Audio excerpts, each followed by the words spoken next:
Hi hello ಮತ್ತೊಮ್ಮೆ ನಿಮಗೋಸ್ಕರವಾಗಿ ಸಾಧನಾ ಅಕಾಡೆಮಿಯಿಂದ ನಾನು ನಿಮ್ಮ ರಮೇಶ್ ಸರ್. ಸ್ನೇಹಿತರೆ, ಇವತ್ತು ಬಹಳ ಮುಖ್ಯವಾಗಿರ್ತಕ್ಕಂಥ ಸಾಮಾನ್ಯ ಜ್ಞಾನ 2025ರ 10ನೇ ವಿಡಿಯೋವನ್ನು ನಿಮಗೋಸ್ಕರ ತರ್ತಾ ಇದ್ದೀನಿ. ಕಳೆದ 9 ವಿಡಿಯೋಗಳು ಕೂಡ ನಿಮಗೆ ನಮ್ಮ ಕಂಪ್ಲೀಟ್ ಪ್ಲೇ ಲಿಸ್ಟಲ್ಲಿ ಅದ್ರ ಬಗ್ಗೆ ಸಿಗ್ತದೆ. ತುಂಬಾ ಎಂಜಾಯ್ ಮಾಡಿ, ಯಾಕೆಂದರೆ ಈ ಪ್ರತಿಯೊಂದು ವಿಡಿಯೋದಲ್ಲೂ ನಾವು ಕೊಟ್ಟಿರ್ತಕ್ಕಂಥ ಮಾಹಿತಿಗಳು ತುಂಬಾ ಅತ್ಯುತ್ತಮವಾಗಿದ್ದಾವೆ. ಇಂಥ ಮಾಹಿತಿಗಳನ್ನು ಪಡ್ಕೊಂಡು ನೀವು ನಿಮ್ಮ ಎಲ್ಲ ಸ್ನೇಹಿತರ ಜೊತೆ ಶೇರ್ ಮಾಡಿಕೊಂಡ್ರೆ ತುಂಬ ಅದ್ಭುತವಾಗಿ ಇದರ ಜ್ಞಾನವನ್ನು ಪಡ್ಕೋತೀರಿ ಅಂತ ಹೇಳ್ತಾ ಬನ್ನಿ ಇವತ್ತಿನ ನಮ್ಮ ಕ್ಲಾಸ್ 10 ವಿಡಿಯೋವನ್ನು ಶುರು ಮಾಡೋಣ. ಪ್ರಶ್ನೆ ಬಂದುಬಿಟ್ಟು 181. ನೋಡಿ, ಕಳೆದ 9 ವಿಡಿಯೋಗಳಲ್ಲಿ 180 ಪ್ರಶ್ನೆಗಳಿಗೆ ಉತ್ತರಿಸಿದ್ದೇನೆ. ಇವತ್ತು 181ನೇ ಪ್ರಶ್ನೆ, ಇದು 10ನೇ ವಿಡಿಯೋ. ಸೊ ಬನ್ನಿ, ಪ್ರಶ್ನೆ ಹೀಗಿದೆ: ಪಂಚಾಯತ್ ರಾಜ್ನ 3 ಹಂತದ ಪದ್ಧತಿಯ ಅತ್ಯಂತ ಮೇಲ್ದರ್ಜೆಯ ಸಂಸ್ಥೆ ಯಾವುದು ಅಂತ ಕೇಳಿದ್ದಾರೆ. ಗ್ರಾಮ ಸಭೆ, ಗ್ರಾಮ ಪಂಚಾಯತ್, ಜಿಲ್ಲಾ ಪರಿಷತ್ತು, ಪಂಚಾಯತ್ ಸಮಿತಿ. ಇಲ್ಲಿ ಕೇಳಿರೋದು 3 ಹಂತದ ಅತ್ಯಂತ ಮೇಲ್ದರ್ಜೆಯಲ್ಲಿರುವ ಸಂಸ್ಥೆ ಅಂತ. ಹಾಗಾಗಿ ಅತ್ಯಂತ ಮೇಲ್ದರ್ಜೆಯಲ್ಲಿರುವ ಸಂಸ್ಥೆ ಯಾವುದು ಅಂದ ತಕ್ಷಣ ಈ ಕೊಟ್ಟಿರ್ತಕ್ಕಂಥ 4 ಆಪ್ಷನ್ಗಳಲ್ಲಿ ನಿಮ್ಮ ಉತ್ತರ ಆಗಬೇಕು, ಅದು ಜಿಲ್ಲಾ ಪರಿಷತ್. ಯಾಕೆಂದರೆ 3 ಹಂತದ್ದಲ್ವ ಇಲ್ಲಿರೋದು. 3 ಹಂತದ್ರಲ್ಲಿ ನಿಮಗೆ ಅತ್ಯಂತ ಮೇಲ್ದರ್ಜೆಯಲ್ಲಿರುವುದು ಯಾವುದು ಅಂತ ಕೇಳಿರೋದ್ರಿಂದ ಅದು ಜಿಲ್ಲಾ ಪರಿಷತ್. ಹೆಂಗೆ ಬರುತ್ತೆ ಮೇಲ್ದರ್ಜೆ? ನೋಡಿ, ನಿಮಗೆ ಲೋಕಲ್ ಸೆಲ್ಫ್ ಗವರ್ನಮೆಂಟ್ ಬಗ್ಗೆ ನೀವು ಪಾಠಗಳನ್ನು ಓದಿರ್ತೀರ, ಅದರಲ್ಲಿ ನೀವು ತಿಳ್ಕೊಬೇಕು ಇದ್ರ ಬಗ್ಗೆ. ಅತ್ಯಂತ ಕೆಳಗೆ ಬರೋದೇ ಗ್ರಾಮ ಪಂಚಾಯತ್. ಓಕೆ, ಗ್ರಾಮ ಪಂಚಾಯತ್ ನಂತರ ತಾಲೂಕು ಪಂಚಾಯತ್, ಆನಂತರ ಜಿಲ್ಲಾ ಪಂಚಾಯತ್. ಇದು ಪಂಚಾಯತ್ ರಾಜ್ ವ್ಯವಸ್ಥೆಯಲ್ಲಿ ಈ 3 ಸಿಸ್ಟಮ್ಸ್ಗಳು ಇರ್ತವೆ ನಿಮಗೆ. ಅದೇ ನಗರ ವ್ಯವಸ್ಥೆಗಳಲ್ಲಿ ಬಂದರೆ ಮೊದಲನೆಯ ಕೆಳ ಹಂತದ್ದು ಪುರಸಭೆ, ಪುರಸಭೆಯ ನೆಕ್ಸ್ಟ್ ಬರೋದು ನಗರಸಭೆ, ನಗರಸಭೆ ನೆಕ್ಸ್ಟ್ ಬರೋದು ಮಹಾನಗರ ಪಾಲಿಕೆ, ಅದಾದ ನಂತರ BBMP ಇತ್ತು, ಈಗ ಗ್ರೇಟರ್ ಬ್ಯಾಂಗಲೂರು ಅನ್ನುವಂಥದ್ದನ್ನು ಮಾಡಿದ್ದಾರೆ. ಸೊ ಈ ರೀತಿಯಲ್ಲಿ ನಗರಗಳಲ್ಲಿ ಇರ್ತದೆ. ಬಟ್ ಗ್ರಾಮ ಪಂಚಾಯಿತಿ ತಾಲೂಕ್ ಪಂಚಾಯತ್ಗೆ ಅಧೀನವಾಗಿರುತ್ತೆ, ತಾಲೂಕ್ ಪಂಚಾಯತ್ ಜಿಲ್ಲಾ ಪಂಚಾಯತ್ಗೆ ಅಧೀನವಾಗಿರುತ್ತೆ. ಹಣಕಾಸಿನ ವ್ಯವಸ್ಥೆ ತೆಗೆದುಕೊಂಡ್ರೆ ಜಿಲ್ಲಾ ಪಂಚಾಯತ್ಗೆ ರಾಜ್ಯ ಸರ್ಕಾರದಿಂದ ಜಿಲ್ಲಾ ಪಂಚಾಯತ್ಗೆ ಬರುತ್ತೆ, ಜಿಲ್ಲಾ ಪಂಚಾಯತಿಂದ ನಮಗೆ ಗ್ರಾಮ ಪಂಚಾಯತ್ಗೆ ಬರುತ್ತೆ. ಬಟ್ ಇಲ್ಲಿ ಹಾಗಾಗಲ್ಲ, ನಾಗರಿಕ ವ್ಯವಸ್ಥೆಯಲ್ಲಿ ಹಾಗಾಗಲ್ಲ. ಗೌರ್ನಮೆಂಟಿಂದ ಡೈರೆಕ್ಟ್ ಗ್ರೇಟರ್ ಬೆಂಗಳೂರು, ಡೈರೆಕ್ಟ್ ಮಹಾನಗರ ಪಾಲಿಕೆ, ಡೈರೆಕ್ಟ್ ನಗರಸಭೆ, ಡೈರೆಕ್ಟ್ ಪುರಸಭೆಗೆ ಬರುತ್ತೆ. ನೆಕ್ಸ್ಟ್ ಬರೋಣ, ಇದೇ ಒಂದು ಗ್ರಾಮ ಪಂಚಾಯತ್ ಬಗ್ಗೆ ಸಂವಿಧಾನದ ಭಾಗ 9ರಲ್ಲಿ ಪಂಚಾಯಿತಿ ಬಗ್ಗೆ ನಮಗೆ ಕಾನ್ಸ್ಟಿಟ್ಯೂಷನ್ನಲ್ಲಿ ಅದ್ರ ಬಗ್ಗೆ ವಿವರಣೆಯನ್ನು ಕೊಡ್ತಾರೆ.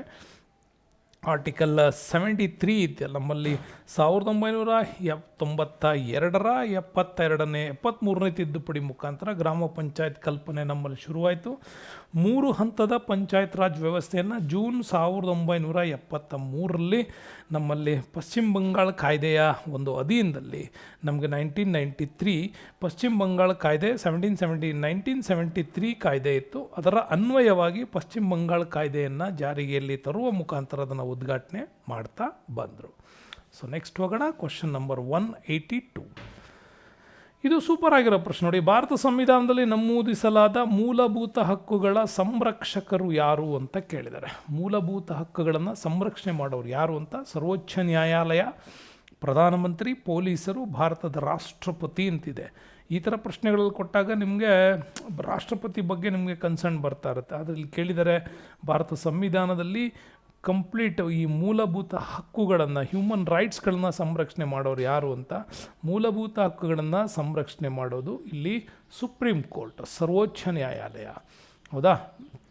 ಸಂವಿಧಾನದ ಕರಡು ಸಮಿತಿ ಮೇಲಿನ ಭಾಷಣ ಮಾಡೋ ಸಂದರ್ಭದಲ್ಲಿ ಅಂಬೇಡ್ಕರ್ ಅವರು ಅದನ್ನೇ ಹೇಳಿದ್ದು, ಸಂವಿಧಾನಬದ್ಧ ಪರಿಹಾರ ಹಕ್ಕು ಅನ್ನೋದು ಏನಿದೆಯಲ್ಲ, ಇದು ನಮ್ಮ ಕಾನ್ಸ್ಟಿಟ್ಯೂಷನ್ನಲ್ಲಿ ಒಂದು ಆತ್ಮ ಜೀವಾಳ ಇದ್ದಂಗೆ. ಯಾವುದೇ ರೀತಿಯಾದಂಥ ಮೂಲಭೂತ ಹಕ್ಕುಗಳಿಗೆ ಯಾವುದೇ ಸರ್ಕಾರವಾಗಲಿ, ಯಾವುದೇ ಸಂಸ್ಥೆಗಳಾಗಲಿ, ಯಾವುದೇ ವ್ಯಕ್ತಿಗಳಿಂದಾಗಲಿ ಹಾನಿ ಆಗದೇ ಇರೋ ರೀತಿ ತಡೆಯಲಿಕ್ಕೆ ಇದು ಅವಕಾಶ ಮಾಡಿಕೊಡುತ್ತೆ ಅಂತ. ಅದಕ್ಕೆ ನಮಗೆ ತೀರ್ಮಾನ ಎಲ್ಲಿ ಬರುತ್ತೆ? ಸುಪ್ರೀಂ ಕೋರ್ಟಲ್ಲಿ ಇದನ್ನು ಮಾಡಲಾಗತ್ತೆ. ಹಾಗಾಗಿ ಸಂವಿಧಾನದ ಭಾಗ 5ರಲ್ಲಿ ನಮಗೆ ಸುಪ್ರೀಂ ಕೋರ್ಟು ಅದರ ಕಾರ್ಯ ಮತ್ತು ಅದರ ಕರ್ತವ್ಯಗಳ ಬಗ್ಗೆ ನಮಗೆ ಚಾಪ್ಟರ್ 5ನಲ್ಲಿ ಇದನ್ನು ಬಹಳ ಕ್ಲೀನಾಗಿ ಹೇಳಿಕೊಟ್ಟಿದ್ದಾರೆ. ಅದರಲ್ಲಿ ಸುಪ್ರೀಂ ಕೋರ್ಟ್ ಸ್ಥಾಪನೆ ಹೇಗೆ ಆಗಬೇಕು ಅನ್ನೋದ್ರ ಬಗ್ಗೆ ಆರ್ಟಿಕಲ್ 124ರಲ್ಲಿ ನಿಮ್ಗೆ ನೋಡ್ತೀರಾ. ಹಾಗೆಯೇ ನ್ಯಾಯಾಧೀಶರ ನೇಮಕ, ಸಂಬಳದ ಬಗ್ಗೆ 125ನಲ್ಲಿ ವಿವರಣೆ ಮಾಡಿದ್ದಾರೆ. ಹಂಗಾಮಿ ನ್ಯಾಯಾಧೀಶರ ನೇಮಕದ ಬಗ್ಗೆ 126ಅಲ್ಲಿ ಇದನ್ನು ಹೇಳಲಾಗಿದೆ.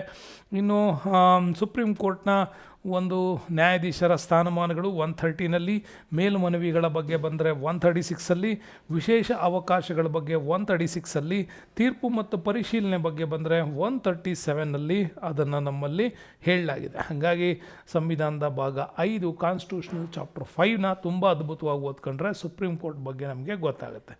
ಇನ್ನು ಸುಪ್ರೀಂ ಕೋರ್ಟ್ನ ಸ್ವಲ್ಪ ಇತಿಹಾಸವನ್ನು ನೀವು ಕೆಣಕ್ತಾ ಹೋದರೆ 1973ರ ರೆಗ್ಯುಲೇಟಿಂಗ್ ಆ್ಯಕ್ಟ್ನಿಂದನೇ ಭಾರತದಲ್ಲಿ ಮೊಟ್ಟ ಮೊದಲ ಸುಪ್ರೀಂ ಕೋರ್ಟನ್ನು ಸ್ಥಾಪನೆ ಮಾಡಬೇಕು ಅಂತಾಯಿತು. ಆವಾಗಲೇ ಬಂಗಾಳದ ಪ್ರಾಂತ್ಯದಲ್ಲಿ ಕೋಲ್ಕತ್ತಾದಲ್ಲಿ ಇದನ್ನು ಮೊದಲ ಬಾರಿ ಸ್ಟಾರ್ಟ್ ಮಾಡ್ತಾರೆ. ಆ ನಂತರದಲ್ಲಿ ನಮಗೆ ಬಂಗಾಳವನ್ನೇ ರಾಜಧಾನಿಯನ್ನಾಗಿ ಮಾಡಿಕೊಂಡು ಆಳ್ವಿಕೆ ಮಾಡ್ತಾರೆ. ಮುಂದೆ 1911ರ ನಂತರ ದೆಹಲಿಗೆ ರಾಜಧಾನಿಯನ್ನು ಬದಲಾವಣೆ ಮಾಡ್ತಾರೆ. ಆನಂತರ 1935ನಲ್ಲಿ ನಮ್ಮಲ್ಲಿ ರಿಸರ್ವ್ ಬ್ಯಾಂಕ್ ಆಫ್ ಇಂಡಿಯಾದ ಜೊತೆಗೆ ಫೆಡರಲ್ ಕಾನ್ಸ್ಟಿಟ್ಯೂಷನಲ್ ಮೂಮೆಂಟ್ಸ್ಗಳನ್ನೆಲ್ಲ ಜಾರಿಗೆ ತರುವಂಥ ಭಾರತ ಸರ್ಕಾರ ಕಾಯ್ದೆ ಕೂಡ ನಮ್ಮಲ್ಲಿ ಬರುತ್ತೆ. ಹೀಗೆ ಭಾಳಷ್ಟು ಪರಿವರ್ತನೆಗಳು ನಮ್ಮಲ್ಲಿ ಸಂವಿಧಾನದ ಬಗ್ಗೆ ಆಗ್ತಾ ಬಂತು. ಕೊನೆಗೆ ಸುಪ್ರೀಂ ಕೋರ್ಟ್ ಕೂಡ ಜಾರಿಗೆ ಬಂತು. ನೆಕ್ಸ್ಟ್ ಬರೋಣ, ಕ್ವಶನ್ ನಂಬರ್ 183, 183ನೇ ಪ್ರಶ್ನೆಗೆ ಬರೋಣ. ಏನು ಹೇಳುತ್ತೆ? ಅಧಿಕೃತವಾಗಿ ಭಾರತ ಸಂವಿಧಾನ ಯಾವಾಗ ಜಾರಿಗೆ ಬಂತು ಅಂತ ಕೇಳಿದ್ದಾರೆ. ಅಧಿಕೃತವಾಗಿ ಭಾರತ ಸಂವಿಧಾನ ಯಾವಾಗ ಜಾರಿಗೆ ಬಂತು? ಇಲ್ಲೆಲ್ಲೂ ನವೆಂಬರ್ ನಿಮಗೆ ಕೊಟ್ಟಿಲ್ಲ. ಹಾಗಾಗಿ ನೀವೇನು ಮಾಡ್ಬೋದು, ಜನವರಿ ಕೊಟ್ಟಿರೋದ್ರಿಂದ ಜನವರಿ 26, 1950 ಇದೆ, ಜನವರಿ 26, 1947 ಇದೆ. ಬಟ್ ಇದಂತೂ ಬರೋಲ್ಲ ನಿಮಗೆ ಖಾಯಂ, ಯಾಕೆ 1947 ಇರೋದ್ರಿಂದ. 15th August 1947 ಇನ್ನೂ ನಮ್ಮದು ಸಂವಿಧಾನ ರೆಡಿ ಆಗಿರಲಿಲ್ಲ. 15th August 1948 ಇದೆ. ನಿಮಗೆ ಡೌಟ್ ಅಂತ ಬಂದರೆ ಇವೆರಡರಲ್ಲಿ ಬರ್ಬೋದು, ಬಿಟ್ಟರೆ ಇನ್ನೆರಡರಲ್ಲಿ ನಿಮಗೆ ಬರಲ್ಲ. ಈ ಎರಡನ್ನು ತೆಗೆದಾಕಿದ್ರೆ ಭಾರತ ಸಂವಿಧಾನ ರಚನೆ ಮಾಡೋದಕ್ಕೆ ನಮ್ಮಲ್ಲಿ ಎಷ್ಟು ಅವಧಿಗಳನ್ನು ತೆಗೆದುಕೊಳ್ಳಾಗಿದೆ ಅಂತ ನಿಮಗೆ ನೆನಪಿದ್ರೆ ಆವಾಗ ಇದನ್ನು ಕೂಡ ತೆಗೆದಾಕ್ತೀರಿ. ಫೈನಲಿ ನಿಮಗೆ ಅದೇನಾಗುತ್ತೆ, 26 ಜನವರಿ 1950 ನೀವೇನು ಮಾಡ್ಬೋದು, ಭಾರತದಲ್ಲಿ ಅಧಿಕೃತವಾಗಿ ಜಾರಿಗೆ ಬಂತು ಅಂತ. ಅದೇ ನವೆಂಬರ್ ಕೊಟ್ಟಾಗ ನಿಮಗೆ ವ್ಯತ್ಯಾಸ ಆಗಬೇಕು. ಅದ್ರ ಬಗ್ಗೆ ಕಾನ್ಸ್ಟಿಟ್ಯೂಷನ್ ಬಗ್ಗೆ ಕೆಲವೊಂದಿಷ್ಟು ಇಸ್ವಿಗಳು ತುಂಬ ಚೆನ್ನಾಗಿದ್ದಾವೆ, ಅವು ನೀವು ನೆನಪಿಟ್ಕೊಳ್ಳಿ. 1947 ಭಾರತದಲ್ಲಿ ಭಾರತ ಸ್ವತಂತ್ರ ಕಾಯ್ದೆ ಜಾರಿಗೆ ಬಂತು. ಅದನ್ನು ಲಾರ್ಡ್ ಮೌಂಟ್ ಬ್ಯಾಟನ್ ಪ್ಲ್ಯಾನ್ ಅಂತಲೇ ಕೂಡ ಕರೀತಾರೆ. ಆ ಪ್ಲ್ಯಾನ್ ಪ್ರಕಾರ ಭಾರತ ಮತ್ತು ಪಾಕಿಸ್ತಾನ ವಿಭಜನೆ ಆಗಬೇಕು, ಪ್ರತ್ಯೇಕವಾದಂತಹ ಸಂವಿಧಾನ, ಕಾನೂನು ಇವುಗಳನ್ನು ರಚನೆ ಮಾಡ್ಕೊಳ್ಬೇಕು, ಗೌರ್ಮೆಂಟ್ಗಳನ್ನು ಮಾಡ್ಕೋಬೇಕು. ಆದರೆ ಇಲ್ಲೊಂದು ಡೌಟ್ ಇತ್ತು, ಎರಡೂ ರಾಷ್ಟ್ರಗಳಿಗೂ ಕೆಲವು ನಾರ್ತ್ ವೆಸ್ಟ್ಗಳಲ್ಲಿ ಬಹಿಸಲು ಯಾರಿಗೆ ಇಷ್ಟ ಇದೆ ಅವ್ರು ಮಾತ್ರ ಸೇರ್ಕೊಳ್ಳೋಕ್ಕೆ ಇಲ್ಲಿ ಅರ್ಹತೆ ಇತ್ತು ಅಂತ ಅವ್ರಿಗೂ ಕೊಟ್ಬಿಟ್ರು. ಆವಾಗಲೇ ನಮ್ಮಲ್ಲಿ 3 ಪ್ರಾಂತ್ಯಗಳ ಜನರು ಸ್ವತಂತ್ರ ಆಗೋದಕ್ಕೆ ಇಷ್ಟಪಟ್ಟರು. ಅದರಲ್ಲಿ ನಿಮಗೆ ಕಾಶ್ಮೀರ ಸಮಸ್ಯೆ ಬಂದಿದ್ದು ಇದೇ ಒಂದು ಮೌಂಟ್ ಬ್ಯಾಟನ್ ಪ್ಲಾನಿಂದನೇ. ಅದಾದಮೇಲೆ ಹೈದರಾಬಾದ್ ಸಮಸ್ಯೆ ಬಂತು, ಅದು ಕೂಡ ಇದರಿಂದನೇ.